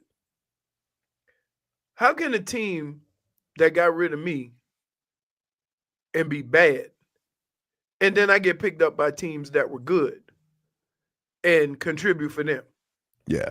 I'm thinking, shouldn't the bad team want me more? They should. Yeah. They should, but so I would say it's not even Andy Reid's coaching ability. I think it's Kansas City's arrogance as a whole, to where they didn't make very many adjustments on the offensive side of the ball to kind of at least get it going. It was a thorough ass kicking. It was not entertaining unless you're an Eagles fan. The Eagles fan had to be. I was entertained just because it's something I've been saying all year. You want to improve your team, improve your offensive and defensive lines. Look at what Detroit did. Look at what go ahead. No, I will say GOAT debate has to be shelved for at least a decade. No, it doesn't. Yep. Here's why. No, it doesn't. Here's why. Why? Because first of all, Patrick Mahomes not playing until he's 45. Right? There's no shot. Why do you say that? No shot, dude. Why do you say that? He's not playing until he's 45. Why do you say that? You're not Because answering. only one person who has sold his soul to the devil will do that. Second of all, he's lost to him in a Super Bowl, and now you lost the three-peat. He can't be the GOAT. So what, you saying that he's not going to get another chance to maybe three-peat? No. I was deep diving on this too. He can't be the GOAT. And I would Be say close. this. He could be the GOAT. And I would say, Vlad, here's what we overlooking. We sleeping on one guy. Montana? Joe Montana went 4-0 and never threw That's a pick what I'm in the saying. Super Because Bowl. if you're going to say that about Brady, because Brady lost 2, and he was heavy favorite in both of them, especially one when he could have knocked out the 72 Dolphins. Yep. He didn't do that. I understand. 18-1 is still net. Still took 18-1 is miracle crazy. catches. Miracle catches. Doesn't matter. You He weren't never got drubbed like this. Bro, it didn't matter. It didn't matter. Dude. It didn't matter. They lost. If you don't have a 0, I don't want to hear anything. If you don't have a 0 in when your record, when it goes wins and losses, if you have more than one loss, if somebody gets the same amount of Super Bowls as you, you can have that debate. But dude, so he has to win 4 more to tie him, and he never got the three-peat. He's not getting the Nobody's ever gotten the three-peat. This is the closest That was that his pro- anybody's gotten. You could argue the most pressure-filled Super Bowls that Patrick Mahomes was in, he pooped the bed. No. In a GOAT versus GOAT debate. No, bro. He's obviously the best. Hey, he's obviously the best, but I'm talking about just 1 for 1. We got to go Brady. And I hate Tom. Let me tell you this. As somebody, I hate Tom Brady. But here's what I don't get. We sat here spending the first hour. Yep. 2 hours talking about how good the D line was for the Eagles and how poorly they protected Patrick Mahomes. And now we having a conversation with just Patrick Mahomes? Yes. What? He is no longer in the GOAT conversation. He's not why. All right. No longer in the GOAT conversation. We are not taking applications at this time. Guess what? He doesn't need to have apply. He's been on there since last season. In fact, the only person who has a pathway to the GOAT conversation right now is Jalen Hurts. That's it. He lost one. Yes, he did. No. Hold on. He lost to Patrick Mahomes. I understand that he so lost. wait. If I you understand lose that he to the lost. guy, if you lose to the guy, how can you be better than the guy? I'll tell you why. Because this was three-peat. And when you stop a three-peat, that's more impressive than just a regular win. So the San Antonio What's more important? Wait. Hold on, Leroy. So the San Antonio Spurs beating the Miami Heat when the Heat were going for a three-peat was more dominant than any of the titles that they won? Yeah. That was one of the most dominant performances ever. Well, was it better than that was any actually other title? What? Was it better than any title that they won? It was better than the first title that they won? Because they stopped. It might have been. You know what, Vlad? It might have been. Because also, here's the thing, though. Here's the thing, and that's actually a great comparison by you. You also have the retribution from the year prior when you lose on the Ray Allen shot. Now Jalen Hurts is retribution for Patrick Mahomes kicking his ass. So in a lot of ways, great parallel by you. So wait. Here's the deal. We first need to determine which group of guys is hungrier. Because think about this. If 2 guys want the same steak, one guy hasn't eaten in 2 days, and the other guy had a steak yesterday, who's going to fight harder for the steak? Jalen Hurts has had stink on him for however many years. Everybody's saying he's not the guy. Nick Sirianni. Nobody likes Nick Sirianni, right? And so were they hungrier and more determined than somebody just going for a three-peat, but we already got 3? But here's the thing. You're blowing a chance. We're not talking about champions. He's obviously a distinguished champion, but there's been many of those. We're talking about no. We're talking one GOAT, one mountaintop, and he had a chance to do something never done by the GOAT, who I hate. Why is Tom Brady the GOAT and not Joe Montana? That's what I was about to ask. Bulls, dude. So what? But he never lost. But Joe Montana, he never lost. 7, 2 franchises. He never lost. He won one at 45. What are we talking about? So then, what you're saying is, come on. So Patrick Mahomes could get there then. Yeah, that's what I'm saying. Dude, he just boxed himself in with that whole comment. Come on. So wait. If Patrick Mahomes goes on to win, Joe Montana is not the GOAT. Why is he not the GOAT? Because he has 3 less Super Bowls than Tom Brady. But he has 2 less losses than Tom Brady. Doesn't matter, dude. What are you talking about? The losses don't matter. If the losses don't matter, you just unless box you have yourself in. unless you have a losing record. You just box yourself in. But How you're does talking the about loss why matter you because if Mahomes, this is why you're not a grown up. Here's why. Because we're having two first different of all, wait. conversations. You cannot apply that to everything that nobody when people don't agree with And you. they're- That's and why only you're not a us grown would up. be Watch not me, a grown wait a up. minute. Watch me. That's Watch like me. a black part of the Watch kettle me. black. So we're gonna make it sound like No. you're the only adult in the room? Here's why. Because what you have to do in GOAT battles is do GOAT things. He had a chance to do something never done in football history that would separate him to even take having to reach the ring totals. Okay, so But he screwed the pooch. So He what, can do it. So what you're saying is this: if he wins 4 more Super Bowls, he's not going to be the GOAT. He lost to Tom Brady. If that's your only argument, He that's lost good. to No. I give you Head-to-head that. I'll give you that. competition. No, I'll give you that. If No you matter go in what your head-to-head- argument is, he got something in his back pocket. He keep pulling out. So No, Leroy, he he's wins not 8, that. but he lost to Tom Brady. That's the only way that you can say that Brady got him, because in that Super Bowl, he did lose. That's it. But if he gets 8 or he ties him at 7, Does he look like he's getting 8? what do you? No. Time out. The window may be Hold on, closing. Hold on. This is what I hate. This is what I absolutely hate. This is what I effing hate. They lose one game, the last game of the season, and all of a sudden now, dynasty's over. But had they won that game, is anybody going to beat them? No, we can't do that. You can't go from one end to the other. Welcome to sports. Stop. I'm sorry the results matter. Because you know I'm what? sorry. That team is still the same damn team in the AFC, the team that beat in the AFC, right? Dude. Are they still the team that beat in the AFC? Right now? Yes. I don't know. I think it'll... Did Buffalo beat them? No. Did Baltimore beat them? No. Did Miami beat them? Of course not. Okay, then they're still the team in the AFC. Maybe.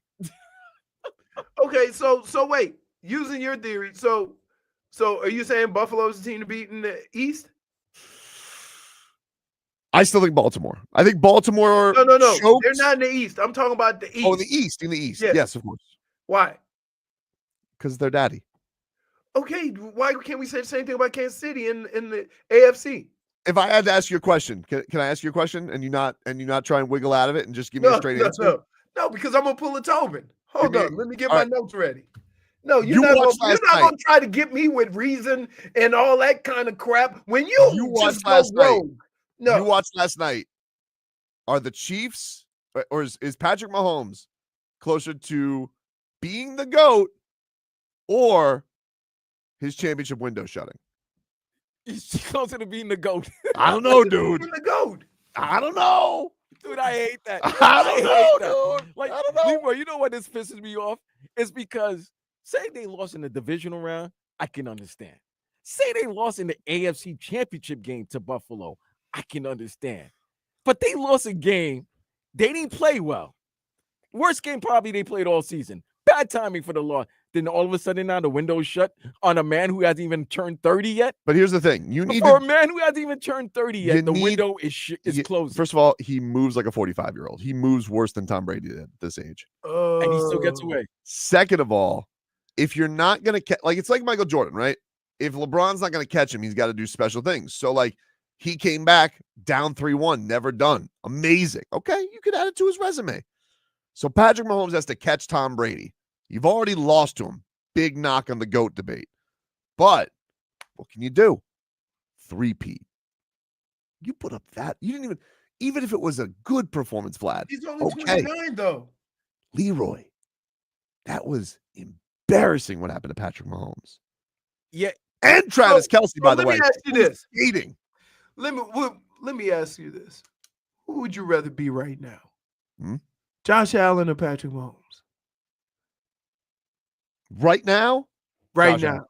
You Huh? lying your Josh ass off. Allen. You just boxed in. Josh Allen. I'll tell you why. So, You know what? No. I want to go to break because Why? I don't want you to sit here and try to pull this one off because we're gonna be going till 12:15. Let's go to break. No, Totally fair. Back after this.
All right, welcome back, everybody. Tobin and Leroy here with you. Hey, Leroy.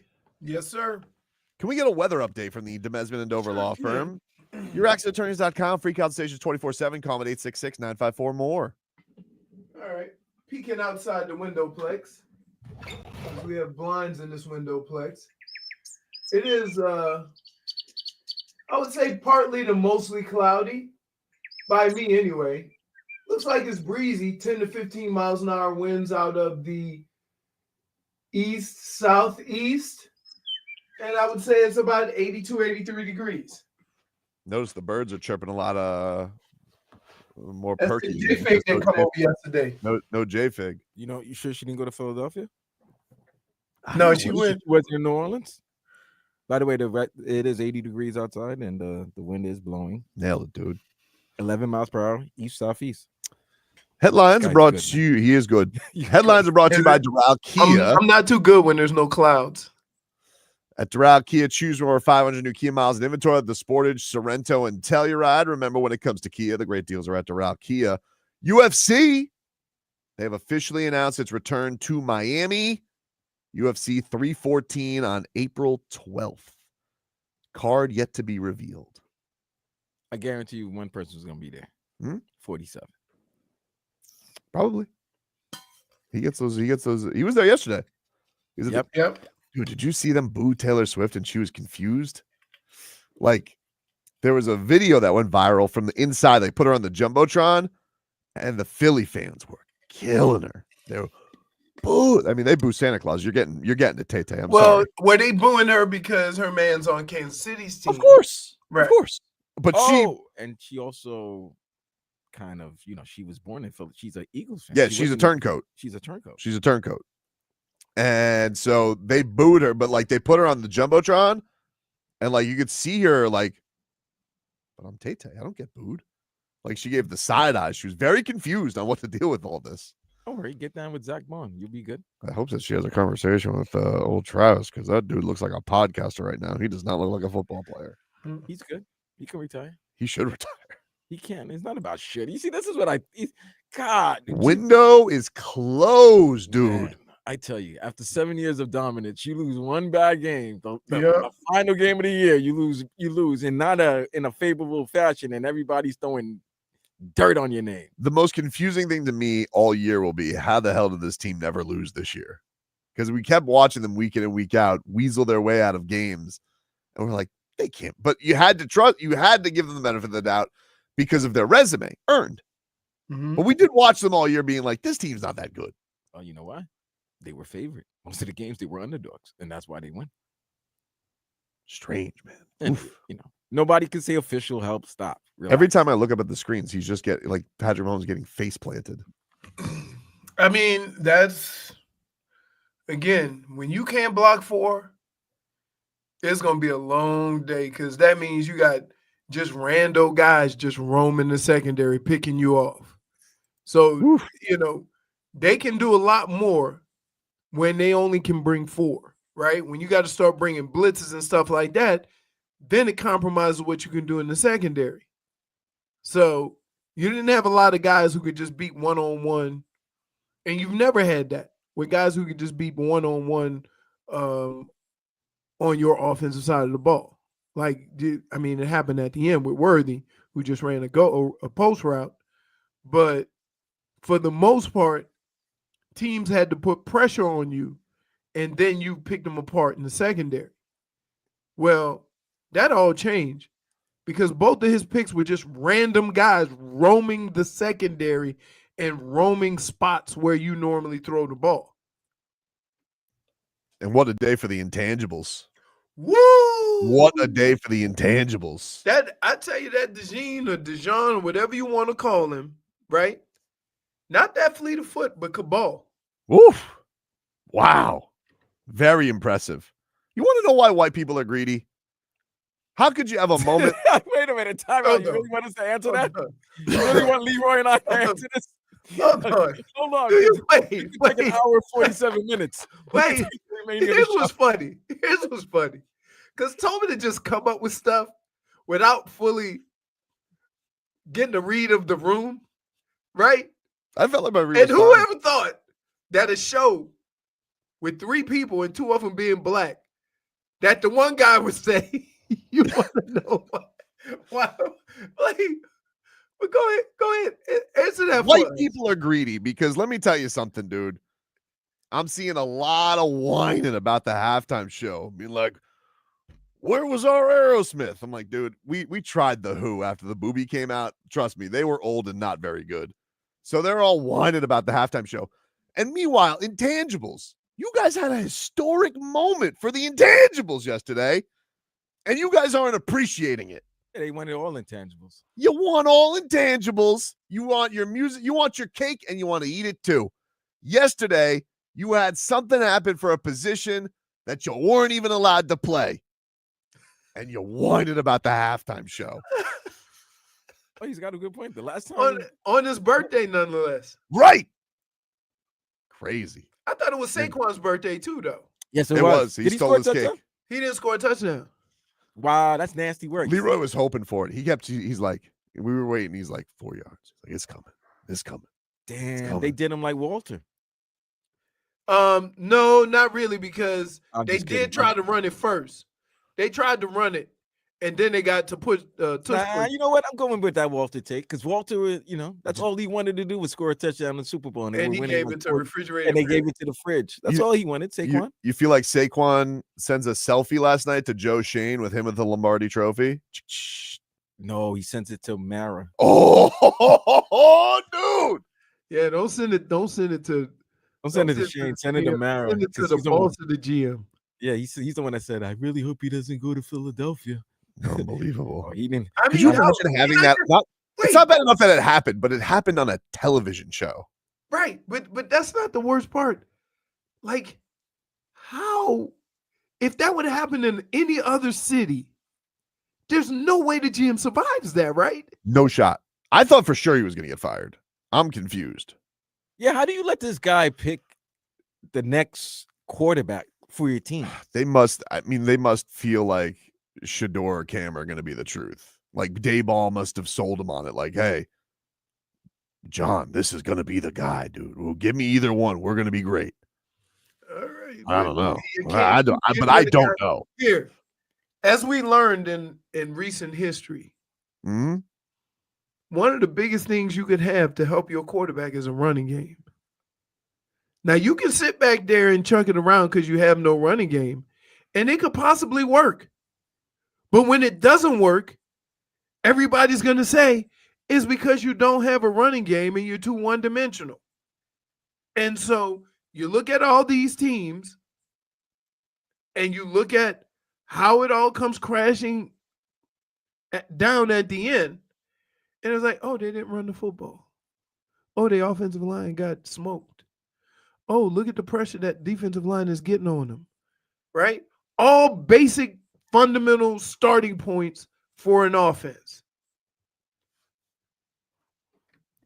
Cap for Life says, Leroy, how does Nick Saban get a free pass for quitting on the Dolphins and lying in the process, but Tyreek has to apologize for Tua? I'll tell you why. Make it make sense, dude. I'll wait. I'll tell you why.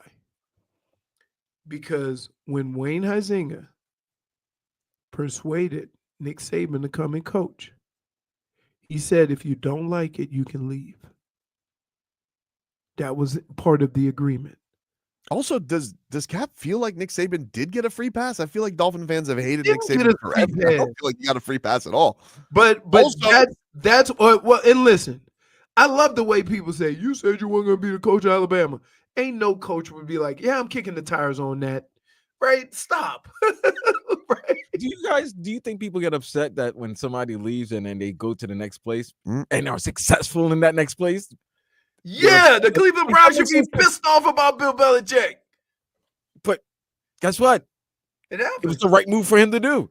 Like it was the right move for Nick Saban to do. Like, what about it's the difference if you fire somebody. Like the I'll tell you Browns what. fired Bill Belichick, the Eagles fired Andy Reid.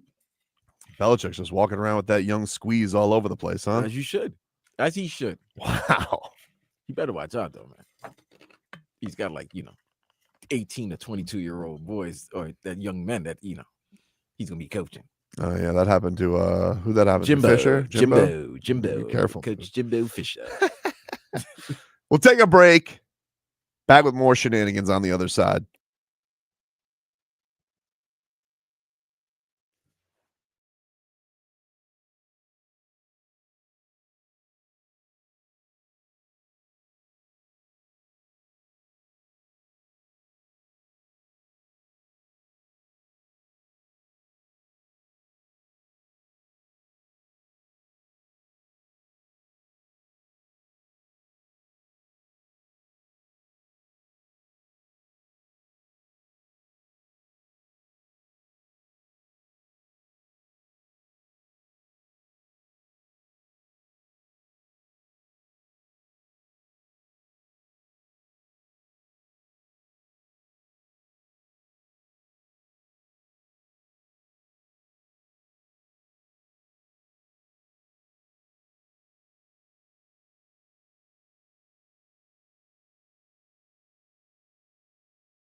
Back, everybody. Tobin and Leroy here with you. Hey, if you guys want to go to Vegas, we got a contest for you. The Slam Dunk in Vegas. Travel and accommodations for one winner and 3 guests to Las Vegas, plus $20,000. It's easy to enter. Download the free Odyssey app. You log in or register for an account and listen to WQM or any participating station, each for a minimum of 1 hour a day. And that is your entry. You can do it every day. The Slam Dunk in Vegas for your chance to win. Just listen to WQM on the free Odyssey app. Travel dates are March 17th to the 22nd. And when you're in Las Vegas, stay at Circa Resort and Casino, Las Vegas's premium sports viewing destination. And visit the biggest March Hoops party at Stadium Swim. It's a national contest. Marlins, see this, Leroy? They announced this week that at FanFest, they're doing a Hall of Fame. The Marlins are doing a Hall of Fame.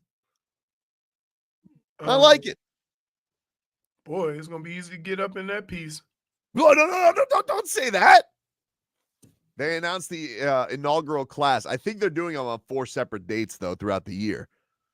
First one, Mr. Marlin, Jeff Conine. Yep. Feel like he had the end. Jack McKeon, champion manager. Jim Leland, champion manager.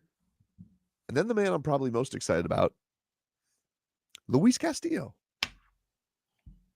Love Louis. I wish I had 2 more thumbs. Why, dude? So I could give him 4 thumbs down. Why?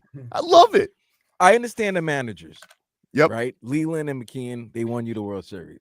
But if we're doing that, you got to give me the 2 World Series MVP. We don't know about the Marlins without Levon. Levon and Beckett. Levon and Beckett. Maybe Mikey Lowe. Mikey Lowe will be there. Is he? But no, I think those are the guys that should have. Those should have been the first classes. Yes, I can understand the managers with Leland and Luis McKeon. Castillo, 3 Gold Gloves, championship, 35-game hit streak. Was he 3-time All-Star? That's a pretty good resume, Vlad. For a Marlin. No. Dude, you guys don't understand. Luis Castillo as a switch hitter, which they're not making switch hitters anymore. As a switch hitter, what this guy, when he was to the right side, dude, I'm telling you, there was nothing like it. Nothing like Luis Castillo righty day. When you put a southpaw against Luis Castillo, kiss your day goodbye, dude. He was going to tattoo your ass. And what about who I thought is also Mr. Moore? What about Charles Johnson? He's going to get in. He's gonna. He's going to get in. See, there's gonna. I should be and on the there's committee first, for this. And his first ballot. I think they got automatic. the first ballot right. I think you Well, got to let's be do honest. Conine because Conine you associate with the franchise. You got to put Conine in. But I think I Castillo's would appropriate. say Vlad is right from this standpoint. This whole organization and their success has been built on pitching. So for you to have Dontrell. your inaugural class, you should have had a pitcher when that's been the basis of all the great pitchers that have come through here and pitched and had success. Here's what I would guess. Okay? I don't mean to be morbid about this. I think they went 2 managers because they're very old. And so what you're doing is, hey, let's get him in. Wow. Just in case. No, you know what? That's true. As morbid as it sounds, it's true. I think that's got to be why, right? You're going to honor the people before. Like how old's Jacket? Trader Jacket this time. 85? No, I don't think he is dead. I said 94. He's 94? 94 years old. And he going to come in there with a cigar. Oh, yeah. Still mowing his lawn. He ripped me, boy. What do you mean he ripped you? What'd you do to Trader Jack? So I was covering the Marlins in their 03 World Series run. And it was I'll never forget this game. It was a game in September. And they were playing either the Diamondbacks or the Braves. I know it was a team with an A. And he used his closer. Now, he had a closer. Great closer. Braden Looper or Ugath Urbina? Might have been Urbina at that time. It was 03. Okay. Good close. Well, they did the trade in the middle of the season. But he had just used the man. Couldn't trust Looper. 5 games out of the last 6 days. Yeah. They were winning, started losing, and then he brought him back. He brought him in to try to save the game. He got tattooed. They lost the game. And I asked him, I was like, don't you think it was a little, don't you think he was a little tired with it being his sixth time being used in 7 days? That cigar got out of his mouth. That man started cursing me. Peanut shells flying everywhere. Pow, pow, pow, pow, pow. I'm just standing there, we're holding my mic, taking it. Pause, like just taking it. And then next day, you read the papers. Papers like, the reporter asked a legitimate question, and Captain Jack just got mad. Trader Jack got mad. Right. You're not responsible for Jack McKeon's words, Vlad. I am not. Hey, no. Hey, but you are what he responsible tried to for do. Jimmy and You Pat see what Riley. he tried to do. But no. I'm not. He He's asked him responsible for a Jimmy and Pat's specific words. question about what was happening on the field, right? He didn't go back and say, well, Ugath said he probably shouldn't have pitched that night because he was tired. Listen. And that he didn't go back to him with that. I would never say anything about Ugath Urbina. You guys can Google it. Is he still in jail? He might. Does he have like extra like? Who's got the extra finger? Yeah. I was asking. That's Antonio Alfonseca. Alfonseca, okay. El Pulpo. I love it. I love a Marlins Hall No, of but Fame. congratulations to those 4 that are in. Yeah. I'm not like discrediting anything. I like it's only fitting that the first Marlin inducted into Marlins Hall of Fame is Jeff Conine. Yep. Right?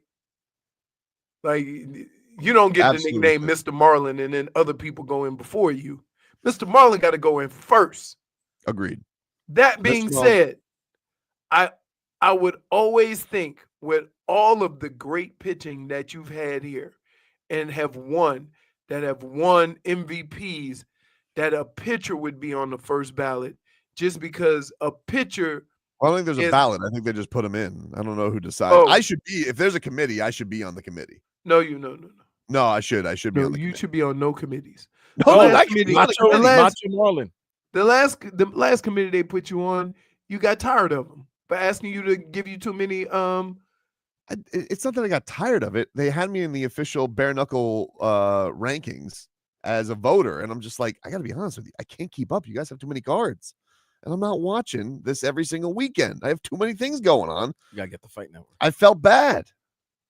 Fight Network shows all the bare knuckle brawls. It's not that, dude. I just don't want to watch every bare knuckle card. And they're like, come on, vote on it. I was like, it's exhausting. You do That was really exactly mad. what the coaches do in college. Right. Mr. Jeter. I was like, hey, this guy's got like, and then let me tell you something about finding bare knuckle records. Thin.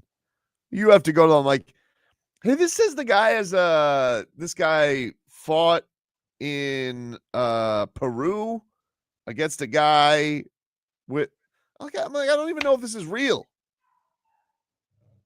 It's not like Box Rec. Anyway, we'll mix things up on the other side.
Welcome back, everybody. Tobin and Leroy here with you, 560 WQAM. Take you guys up until 2 here on the program. Want to let you guys know again, Valentine's Day is coming on up, and we're going to make it easy for you by giving a chance to win tickets to the Miami City Ballet and a bouquet of flowers for a Valentine's Day performance. So keep on listening to our show for details on how you can win. We're doing this Monday through Thursday this week, setting you up for a little Valentine's Day. I got to tell you, I've been to ballet before. I don't know. I mean, it's different. Well, let me tell you, Leroy, the Miami City Ballet is the best of all ballets. So no, I'm saying if like, you went to the Miami City Ballet. If you go, it's the cool thing is you can like the music or the performers, or there's a lot to go at, right? Like if you see a movie, you're never gonna go into a movie and say, the movie sucked, but the music was good. When you go to ballet, you got a lot of options as to leaving there with a smile on your face. Okay, man, but like if I'm giving away a prize, can't you just like? No, I'm saying people should be interested in it if you've never been. It's a cool thing to at least go and experience it. You guys can purchase tickets at MiamiCityBallet.org, but we'll give those away today so you guys can get yourself a nice little present for your sweetheart there. Mixed bag here. First off, a man whose relationship with the Miami Dolphins, he's trying to make good. Tyreek Hill, he says that, he misses the Chiefs, but he loves Miami. Here is the Cheetah. Yeah, man. Last night my wife said I had a very bad dream in the bed, saying rolling over and stuff like that. But yeah, man. I mean, obviously, I'm a competitor at the very end of the day. Don't do that. I miss my guys. I miss Kelsey. I miss Pat. I miss Chris Jones and all of that. I miss all of our good moments because we kind of came in around the same time and we got drafted by the same guy. So I miss it, man. But right now I'm in a great situation. I will say that I'm with Miami. We're building something special, which is tremendous. We got a great, group of young guys who wants to work, who's eager to get better each and every day, man. And I'm just enjoying it all, man. My family enjoys being in Miami, so I'm happy. I'm grateful, man, for like exactly where I am in my life right now. All right, Tyreek Hill continuing his sorry Miami tour. Nope. Dude, don't tell me how much of a competitor you are while refusing to compete. Correct. That don't fly. You can say a lot of things, but most competitors I know, most real competitors, they go until the doors fall off, whether you up 50 or down 50. Right? So no, I don't. absolutely To me, not. No, I don't buy any of this stuff from him. Right? Like to me, look, I love watching Tyreek Hill and the Dolphins. Do not get me wrong. All right, this is not because I think that he's washed or anything like that. I just feel like your true feelings on the situation came out, and to be honest, he's probably like, if Tua gets hurt again and I got to play with Snoop Huntley, I'm going to be furious. I think what happened was he said how he really feels. He acted how he really feels. And they got reprimanded by the Dolphins because the Dolphins have paid Tyreek Hill a ton of money. And like, dude, can you not make like the biggest stink? Because if we are going to trade you, we'd like to not have a Jimmy Butler situation where everybody knows you want out. And so he's gone on this whole apology tour this week. But dude, I feel like the writing's on the wall. I don't think he's coming back to the Dolphins. Here's the deal. And again, I mean this. The things that Tyreek Hill said after that last game, I don't care about. Heat of the battle, sometimes you say stupid stuff. Sometimes you say stuff you don't mean. And it's almost like they wound up the little energizer behind him to get him to keep going, right? So I'm not even talking about those things, right? But when you come to me and tell me how much of a competitor you are and how much you love playing with your guys, and then you refuse to go in the game, that don't fly. So whatever, all the stuff that everybody's making a big deal about, I don't. The stuff I make a big deal about is what was happening on the football field. You're supposed to be a leader, right? He was. You don't want all these young guys on the team thinking, oh, if I don't just like the way our game is going, I could quit. The Miami Heat are going to be introducing some new players today. One of those is Andrew Wiggins, and wearing number 22 yesterday. Do they call him Wiggy? I think, yeah, Wiggy or Wiggs. I don't want to hear getting jiggy with it every time he scores. And then they start saying getting wiggy Get with wiggy with it. I like that. Wait, Tobin already. Tobin was thinking about it. Already coming up. Here is Andrew Wiggins saying he thinks he's going to fit perfectly on this team. I feel like I'll be able to fit in pretty good. You know, I like to think of myself as a versatile defender. You been hanging out with guard, Ben? you know, multiple positions. So I think I'll fit in perfectly. I love it. Soft spoken. Throat clears? Oh, throat clears, dude. Oh, man. Meanwhile, Kevin Love, you know, he loves shenanigans, and he says that he is going to do all he can to make the new guys feel included in the locker room. It's just catching them up to speed and wanting them to, you know, be unapologetically themselves and understand what we want to get done out there. So it's on all of us, you know, at least for me, like, I think it's a big part of my role is to do that as the elder statesman. And, like, you know, if we have quiet guys, I'm going to make them sing. So, like, I'm going to get the best out of them. I'm going to have their personality shine and show, and, you know, hoping that, you know, calms them and translates on the floor. You calling it 20, Vlad? How does he sound like Kachuk? First of all, yeah, that's a good point by Leroy. Second, when did Kevin Love become the elder statesman of the Miami Heat culture? I'm going to tell you why. Here. I'm going to tell you why. Because there's a little note on chair number 15. And it says, all who sit in this chair are governors of Heat culture and must cheer and celebrate those who are facilitating and performing Heat culture to the highest level and make sure they're doing it to the highest level. And then right underneath it says, because your ass ain't playing. I mean, you saw the last few minutes he played. It was not good. Wait, the more minutes he plays, the less chatty he is, right? Because my man is tired. But if he ain't playing, he cheering, he celebrating, he directed traffic. Yeah, jokes right. Exhausted. It's like when he was playing 20 minutes a game, we ain't getting no tweets from Kevin Love. Dude was tired. Now he got all this energy. He has been shenanigans this year, that's for sure. And now, I would say this. Like, you can say what you want about Kevin Love. Kevin Love has always been a player that everybody enjoyed being around. Right? He's just one of them guys that everybody likes. He ain't going out of his way to, huh? He did have to go through some of that passive aggressive stuff with LeBron in Cleveland. And now they're best friends. Now they're best friends. Interesting. Yeah, I mean,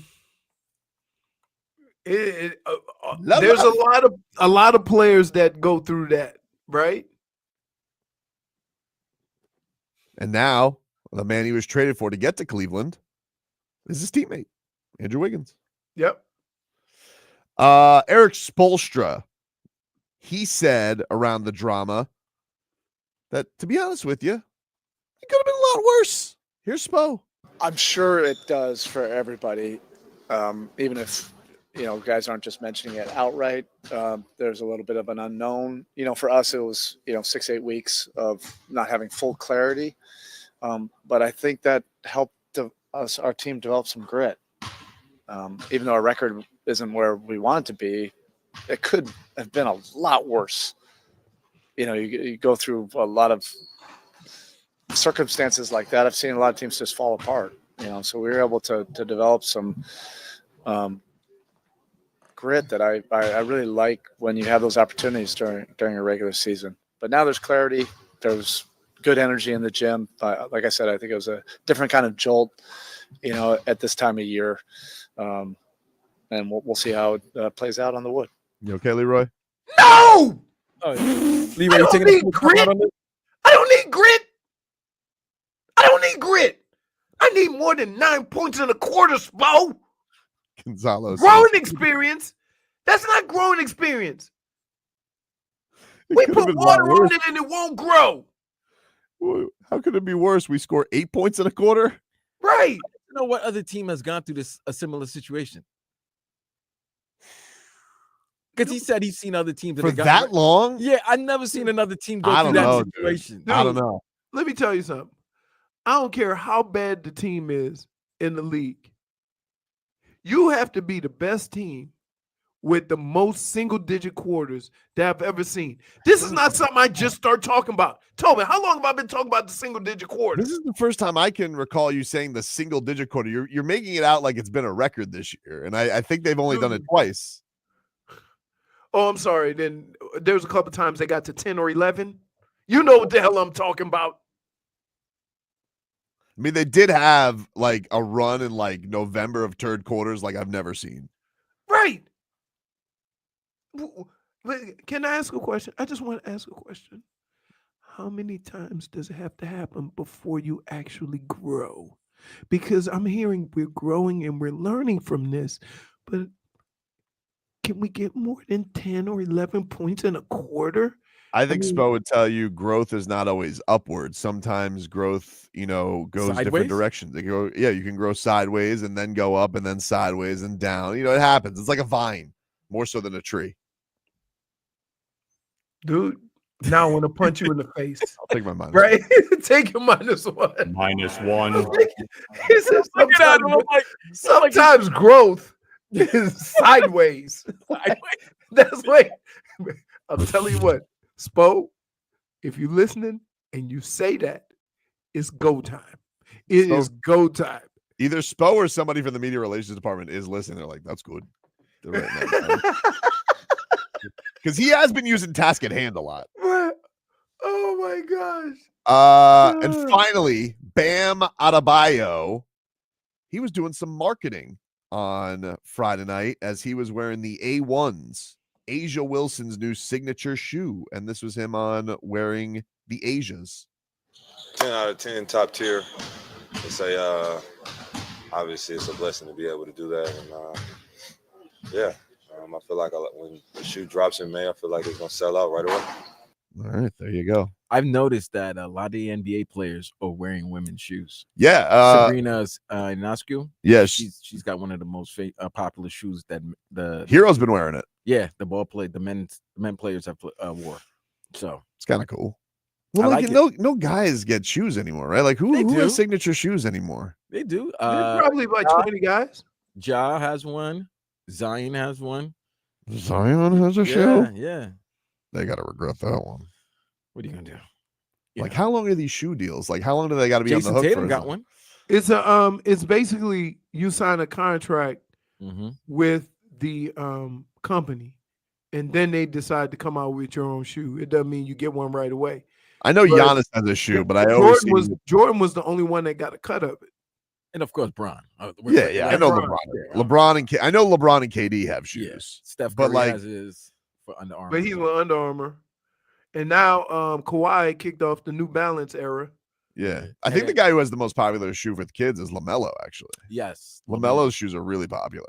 And don't forget D-Wade, when he was playing, he had the leaning. I like Jimmy Butler's leanings, but you can't get leanings anywhere. No. You if you go on, you got to go online, and then I can't even read how much it costs because I think they put it in yen. I think that's Japan. I don't know, dude. I said I think. I'm like I don't know about other people's currency. I'm barely trying to handle this American currency. Like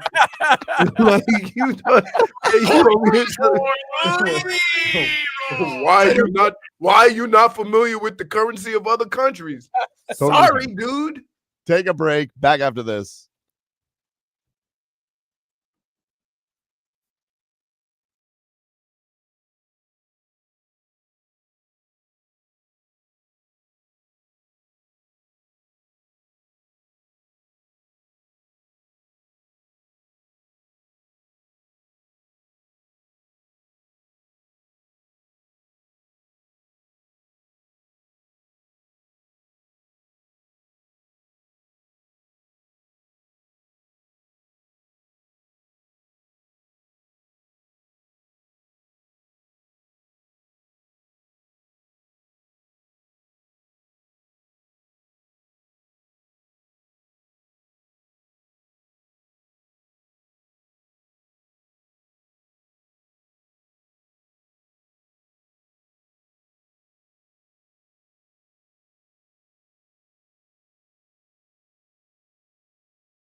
Welcome back, everybody. Tobin and Leroy back with you here on 560 WQAM.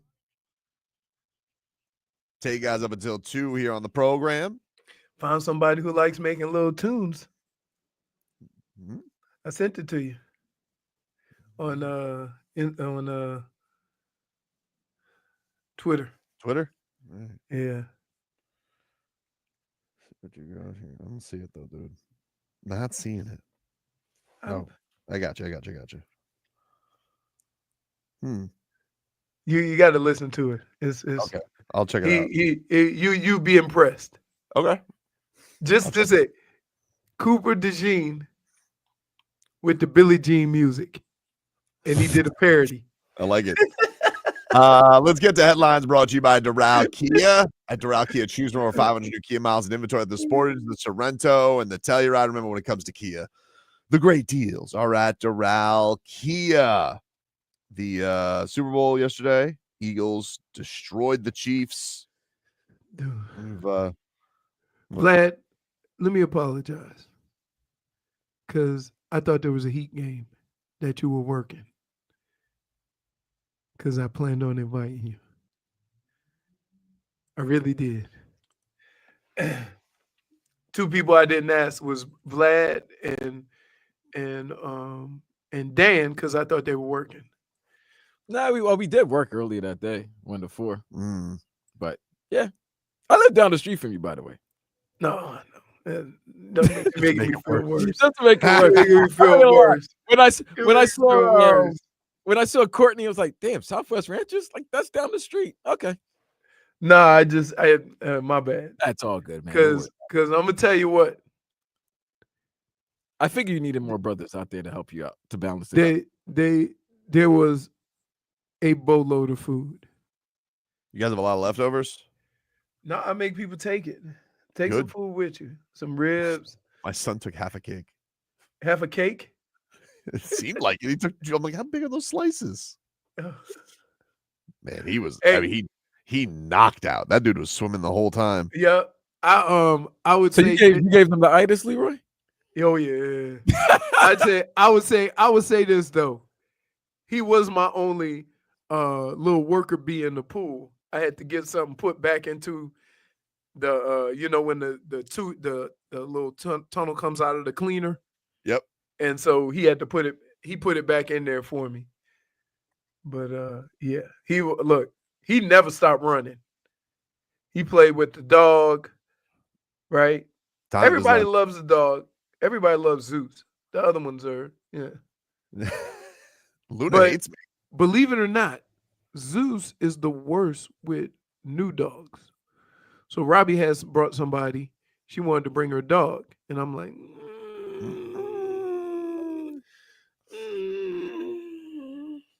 not so much, hey, Bobby.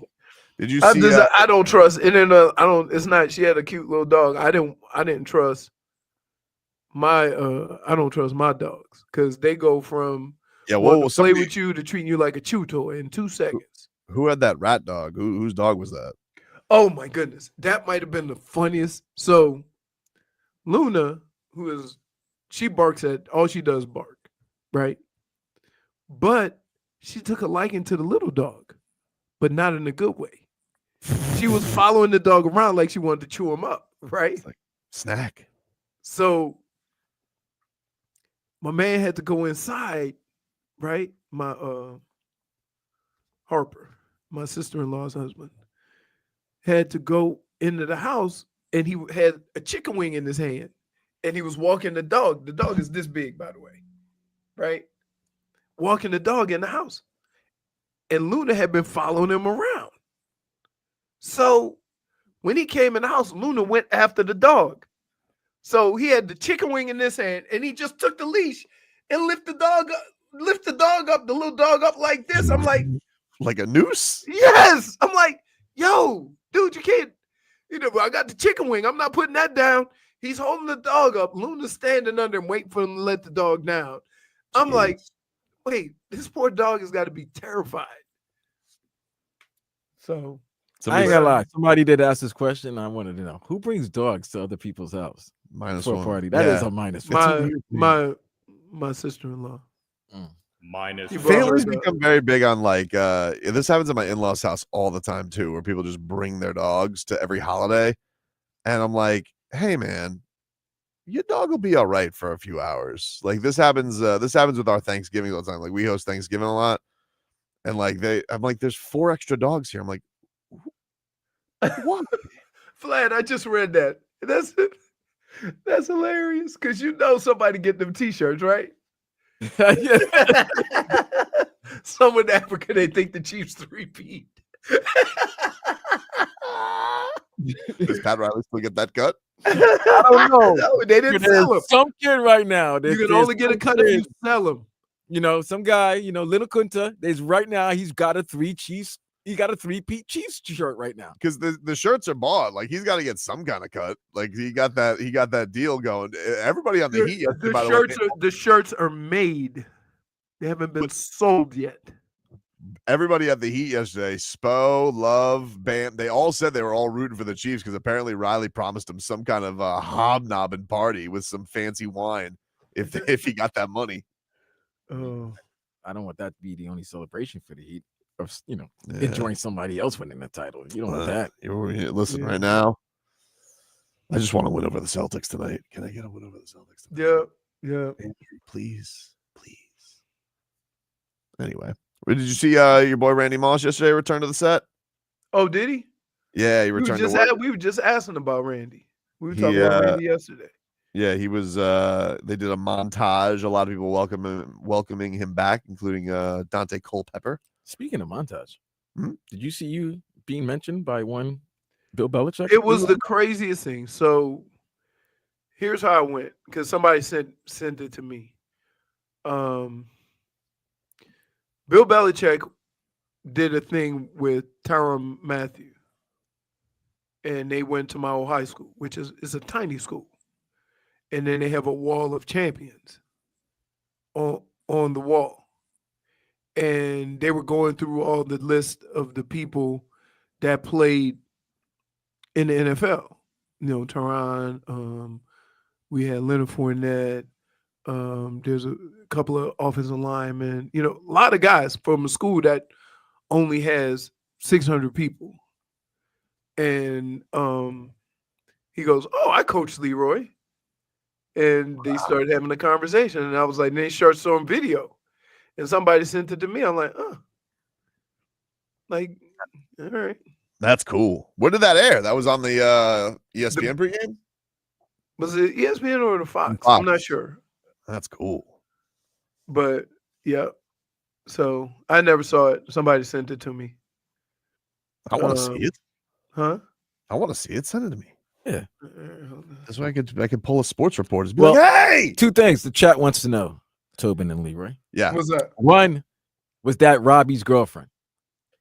And that Robbie brought. And second, was Robbie wearing Crocs? That's Vlad's question. You know, I don't remember. First of all, Robbie is slim. Yep. Because his head looks like large He went on through a little Ozempic? body. He did Ozempic? I don't I don't know. I don't know. know. I know he wasn't eating like he was on Ozempic. And No, then they he went looked for a like walk. it looked like the first time Robbie had eaten ever. Like he got after it. But I don't know the answer to either of those questions. I forget. Oh, you don't know if he was wearing his Robbie because Robbie has. I'd imagine that he was, but I didn't even notice if he was or not. I've never seen Robbie without Crocs. But I will inquire about the other question. So I'm not sure. Somebody says, was that Belichick's girl in the Dunkin' commercial? I believe it was. Didn't really notice the commercials very much this year. No. Did the Pringles and who did the eyebrows? Like they did the same bit. Yeah. Both commercials. Were they both Pringles commercials? Yes, I believe so. Okay. And, That's a stupid I like commercial. the That seal was a waste of money. I didn't like the seal commercial. Why not, Because he dude? looked too much like seal. Hey, that was funny. I'm like, wow. And we didn't need Seal to actually say that's a good looking seal. That part was look. Arco said he wore closed-toed shoes and jeans. All right. Who is this? This is telling not Robbie. That must be That's Robert. a changed man. What are you not gambling anymore, Robbie? His name must Even be Tobin, Robert. even Tobin had Super Bowl party shoes. I know. I ain't never seen Yeah? those. Yeah, he had some different kicks. I was like, wow. I'll tell you what, Tommy spent the first portion of the visit eating. And then once he got his eat on, pool time, I say, hey, Tommy, there's a bunch of ladies in the pool. Yeah, he spent the whole time with Zeus. Oh man, they love Zeus. Zeus didn't care either. Swimming, playing catch. I would appreciate if he keep my dog out of the trees. Yeah, he went a little Jameis on his throws. Point. Hey, if you guys want to go to see the Miami City Ballet right now, caller number 4 to 305-567-0560. Caller 4 is going to get some tickets to the Miami City Ballet and a bouquet of flowers for a Valentine's Day performance. So this weekend. So don't call if you can't go. Call to win. 305-567-0560. You'll win tickets to the Miami City Ballet and a bouquet of flowers for a Valentine's Day performance. You're looking for something to bring your sweetheart to. Call right now, 305-567-0560. If you don't win, you can purchase your tickets at miamicityballet.org. But caller 4 right now to 305-567-0560 will win those Miami City Ballet tickets and a bouquet of flowers. We'll be back with more 15 Minutes of Heat next.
Welcome back, you rascals. Tobin and Leroy here with you, 560 WQAM.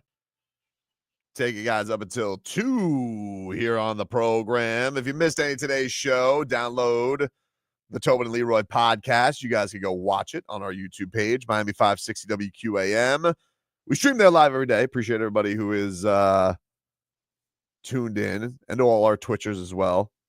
I don't know what's been with the ads this week, Twitchers, but J-Fig will be back tomorrow, so she'll fix it. Yeah, bro. I'm sick and tired of hey, man, too many. Oh, my God. We don't know, all right? That's why Jennifer's supposed to be And here. then I She hit her took up a vacation. yesterday, and I'm like, hey, what's wrong with all the ads? She goes and says, you're on mute. I'm like, no, I'm not. Like, J-Fig, like, they still hearing it on Twitch.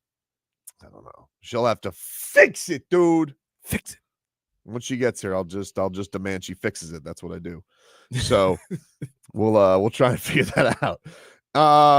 15 minutes of heat here, which is brought to you by Hollywood Kia. At Hollywood Kia, the #1 Kia dealer in all of Florida. Get star treatment. We want to see you in a Hollywood Kia. Visit them online at hollywoodkia.com. The Miami Heat introducing their new players yesterday, Andrew Wiggins, Kyle Anderson, and Davion Mitchell. I'm kind of intrigued to see what Spo's got in store for the tenacious guard they call Off Night. And this is what he had to say after getting dealt to the Miami Heat from Toronto. And says he comes into this with a little bit of a relationship with Bam and Khalil Ware. Man, I'm excited. You got Bam behind you, Khalil Ware. I kind of spent some time with him during pre-draft. I was at the same gym with him. I see how hard he works. You got everyone just playing hard. It's kind of just the culture here. And then you got us three, Wiggs and Kyle Anderson, who show some length, who can move their feet, who can cover for one another. So I'm excited what we can do.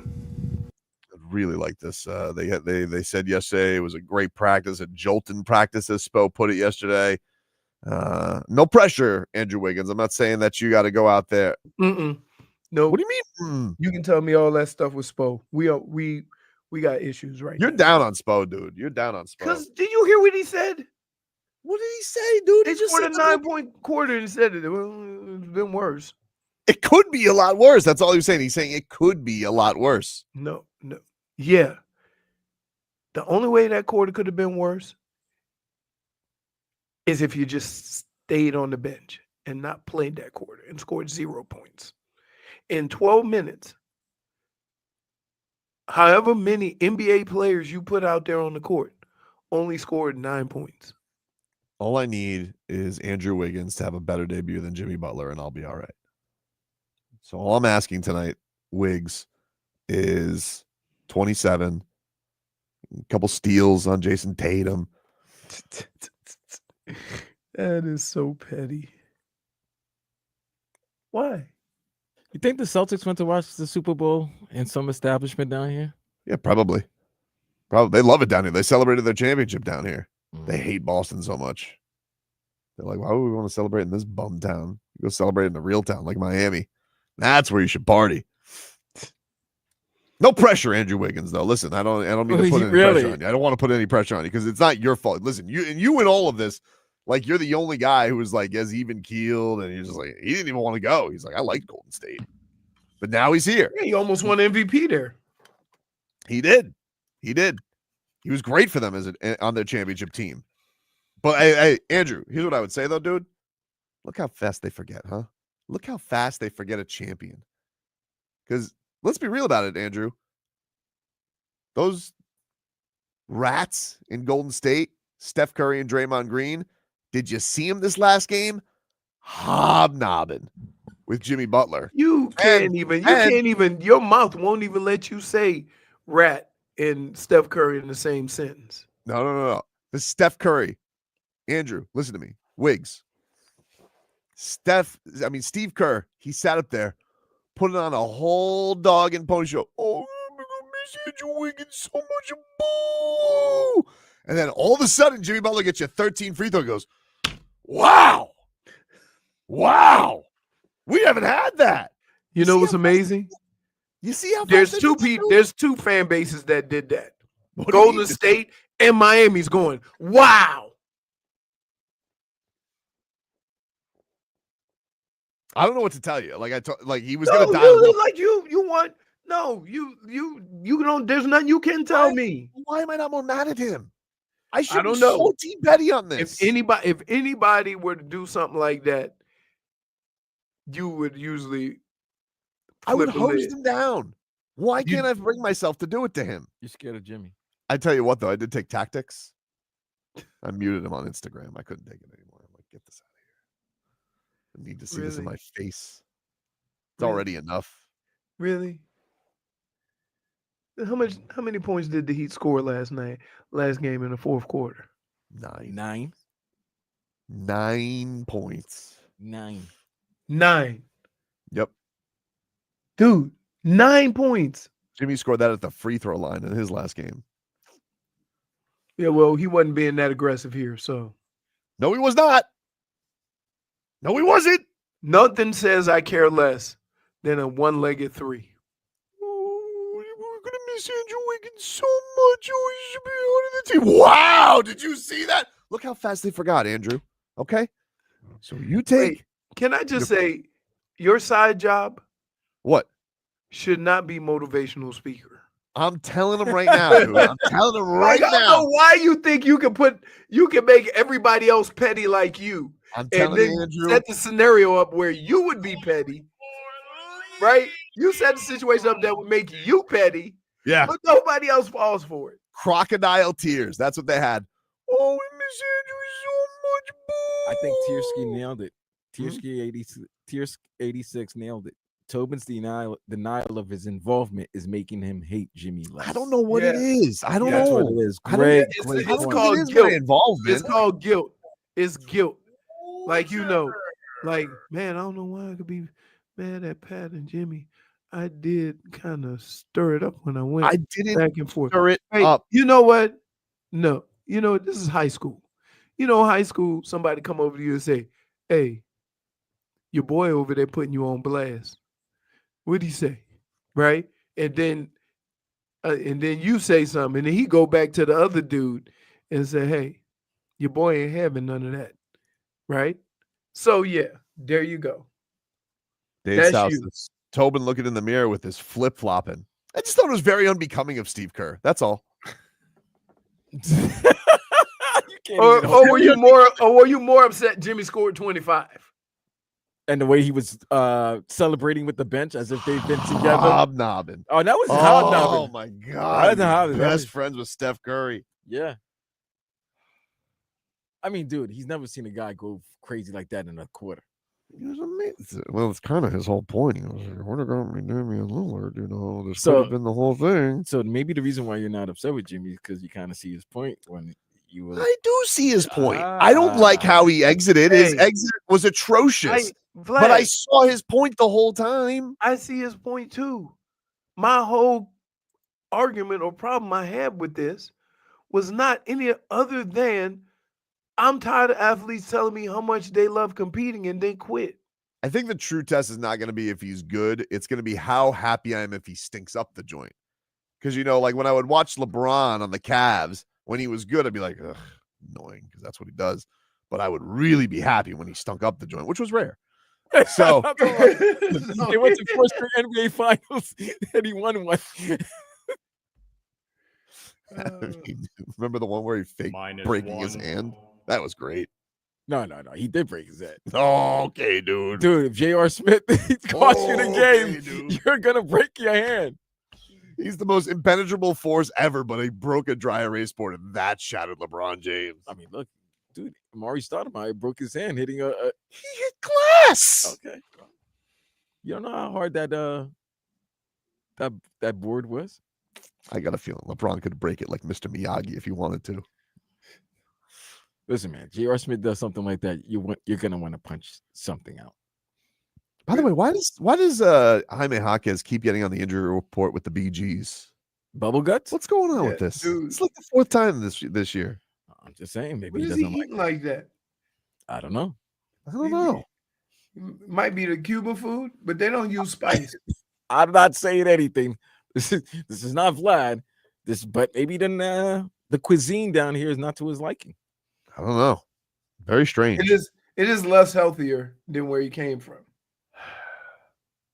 RVA Richard says it's the honeymoon. Give it a few days. Beat the brakes off the Bulls. breathe. This is going to blow up. No, it's not, because if they get to the second, put it this way, Jimmy wins. Whoever goes farther in the postseason, this postseason wins. Oh well, it ain't gonna be Golden State. I mean, I think they're both in the same. They're both in the same spot. I don't know, dude. I don't The know. West is tougher though. The West is deeper, and I think the West is deeper, but I don't know. It's kind of one of those things, like you get Steph in there with him and they're hobnobbing and they get their chemistry going. Who's to say they can't go a couple rounds if they get the right draw? Wade MVP. This was kind of my whole point. Did Jaime have big face coffee? I don't know, dude. I really don't. I don't know what the hell happened with Jaime. Because Wade said Jaime had some big face coffee and lost his joy in his stomach. The Heat back in action tonight. 7:30 is your tip off from the Kaseya Center. Andrew Wiggins making his Heat debut tonight, along with Davion Mitchell and Kyle Anderson. We'll take a break. Play a little All Right, Oh No to close things out on the other side.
Welcome back, everybody. It's Tobin and Leroy here with you. 560 WQAM. I got an update on the Heat for tonight. What the hell? All right, so here's our injury report. Jaime Jaquez Jr. BG's out tonight with a stomach illness. Stomach illness. And hold on. Just double checking something. Has Tyler also got the BGs? Oh man, maybe Tyler Hero questionable with the stomach illness. Yeah, they got a virus. There's a virus in the locker room. What the hell, dude? Yeah. This is the third time this happened this year. What are they feeding these guys? I'm not counting the Jimmy one. It might have been the food they ate in Brooklyn. Brooklyn or the gala. They had a team gala on Saturday. So I don't know. Maybe they had the fish. Was it a marlin or a dolphin? I don't know, dude. I don't know. I gotta tell you, who orders the fish out of gala? I mean, Crowder, right? Crowder's a pescatarian. No, not anymore. That was the 12 seconds. That he was a pescatarian for 12 seconds when he made our bill at Herbs and Rye be $1 million. My all right. This will be a brief cat talk here, which is brought to you by Hollywood Kia. At Hollywood Kia, the #1 Kia dealer in all of Florida. Get the star treatment. We want to see you in a Hollywood Kia. Visit them online at hollywoodkia.com. Matthew Tkachuk. All right. 6 straight games with a goal. He and Bill Zito about to go take over Team USA for the Four Nations face-off. I'm sorry, Barkey. I got to root against you. But then I'll be rooting for you, except when Gus Forsling is doing things. And then, the Sams. This is going to be a very confusing Four Nations Cup for me. So I guess I'm going to just root for Team USA. But that's my all right. My oh no. Oh, no. It's got to go to the snowman. Javon Holland. Vic Fangio, a champion, and one of the best defensive performances we've ever seen in a Super Bowl. Ever. And you told him to go kick rocks. Not that you can't have your opinion. It's just the guy you tell to kick rocks.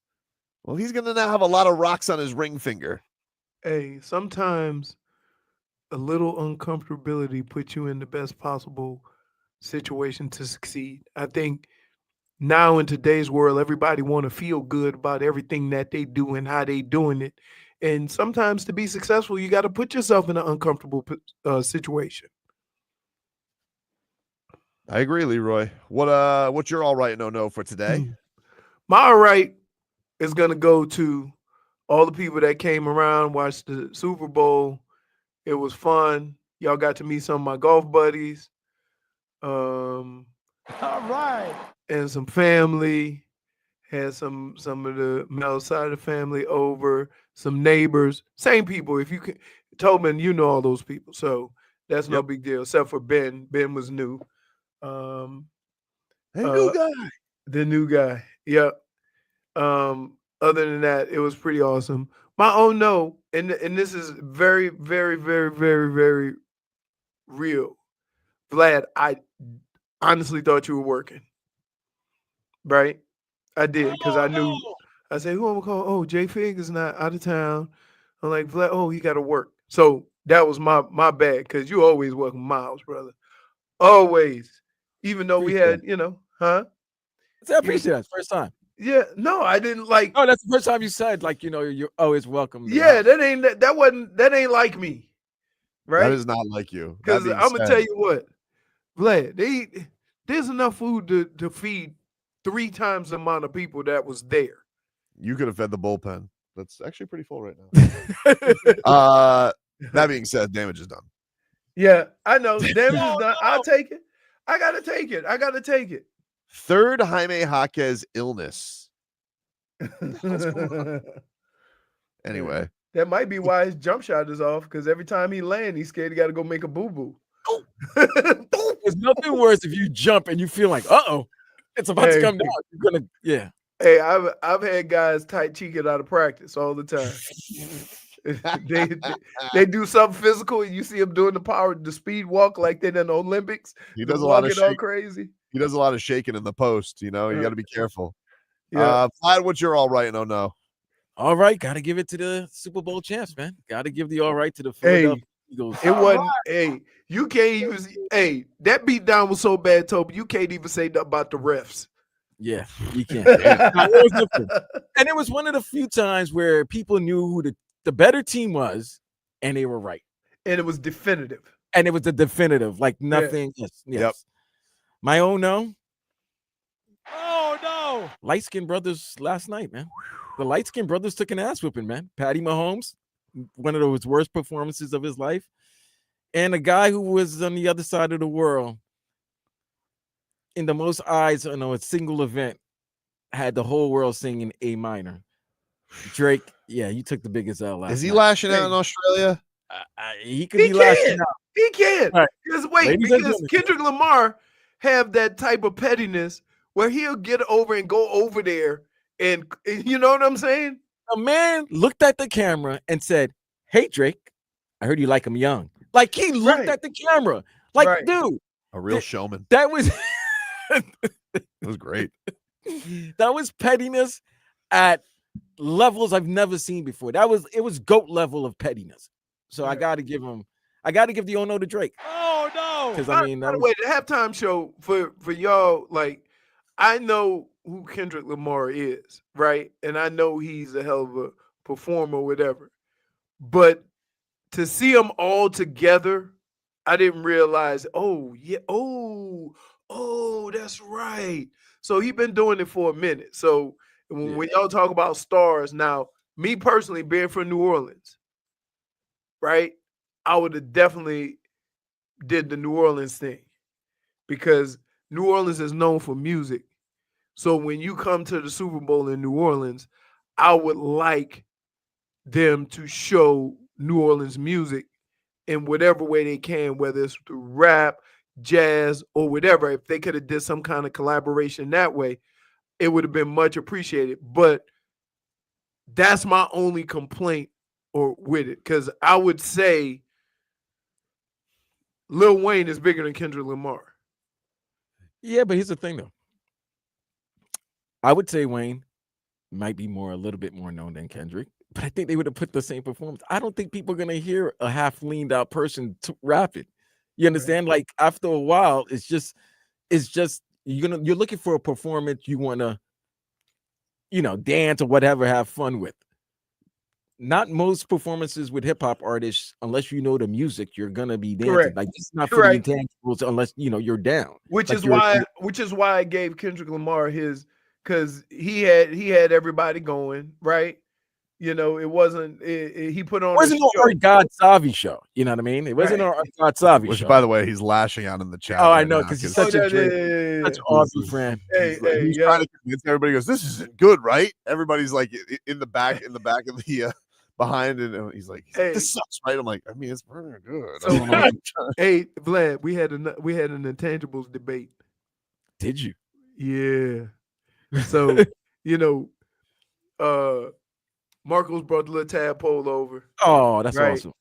So we had some intangibles, and we had some black folks, right? And I was like, well, how do white folks always want to hold other people's baby? Yeah, my wife was like baby fever. She did that multiple times yesterday too. I think our daughter's gonna be a teenager. You just see my son; he's bouncing off the walls, and like yesterday at church she did that too, where she just like she wasn't in the nursery volunteering, but she like went up and just took this couple's baby. She goes, "Oh, I missed that baby." Hey, I was like, hey man, yeah, that's I'm like, that's an intangible thing right there. It's an intangible thing. You know why? Because intangibles look at kids like animals. They always want to touch it or pet it. Yeah, she was like, she did that baby tadpole like doing calisthenics though. Over by the yeah. Like, because like baby tadpole was not into seeing Mrs. Tobin initially. He's like, I don't trust you, and that's almost like an affront to Mrs. Tobin. She goes, "Oh, you'll like me." Oh, that's a challenge accepted. Challenge accepted. And what do you know? Broke him in 15 minutes. Yeah, but then all of the kids, school. then all of the intangibles want to hold the baby. Tadpole wasn't having it. He wasn't having it. He's like, like, Marcos had him on his hip the whole night. A piece. Yep. One last thing before we Tadpole and a cheeseburger. We got a contest for you. The Slam Dunk in Vegas. Travel and accommodations for one winner and 3 guests to Las Vegas plus $20,000. Easy to enter. Just download the free Odyssey app. You log in or register for an account, and you listen to WQAM or any participating station. Listen each day for a minimum of 1 hour for your entry. You can do it every day. The Slam Dunk in Vegas. For your chance to win, just listen to WQAM on the free Odyssey app. The travel dates are March 17th through the 22nd.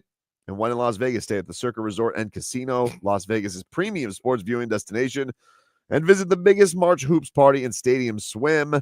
This is a national contest.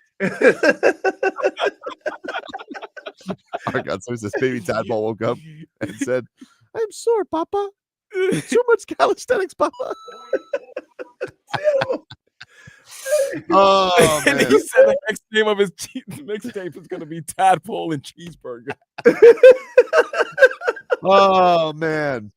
All right, everybody. That is our show for today. If you missed any of it, get the podcast, or you guys can listen back on the Odyssey. Go enter yourself into the Slam Dunk in Vegas. Listen to an hour of Tobin and Leroy back on the replay, and you guys will be entered on that if you missed the show, and you guys can watch it on YouTube and Twitch. We will talk to you rascals tomorrow. And what a day for the intangibles. Woo! What a day for the intangibles. That I tell you, that DeJean or Dijon or whatever you want to call him, right? Not that fleet of foot, but Cabal. Woof. Wow. Very impressive. You want to know why white people are greedy? How could you have a moment? Wait a minute, time out. You really want us to answer that? You really want Leroy and I to answer this? Hold on, because it could take an hour and 47 minutes. It could take the remaining of the show. Here's what's funny. Because Tobin had just come up with stuff without fully getting a read of the room, right? I felt like my read was fine. And whoever thought that a show with 3 people and 2 of them being black, that the one guy would say, you want to know why? Like, but go ahead. White people are greedy because let me tell you something. Afternoons in the sports world are made better by Hawk and Crowder. Lots of football talk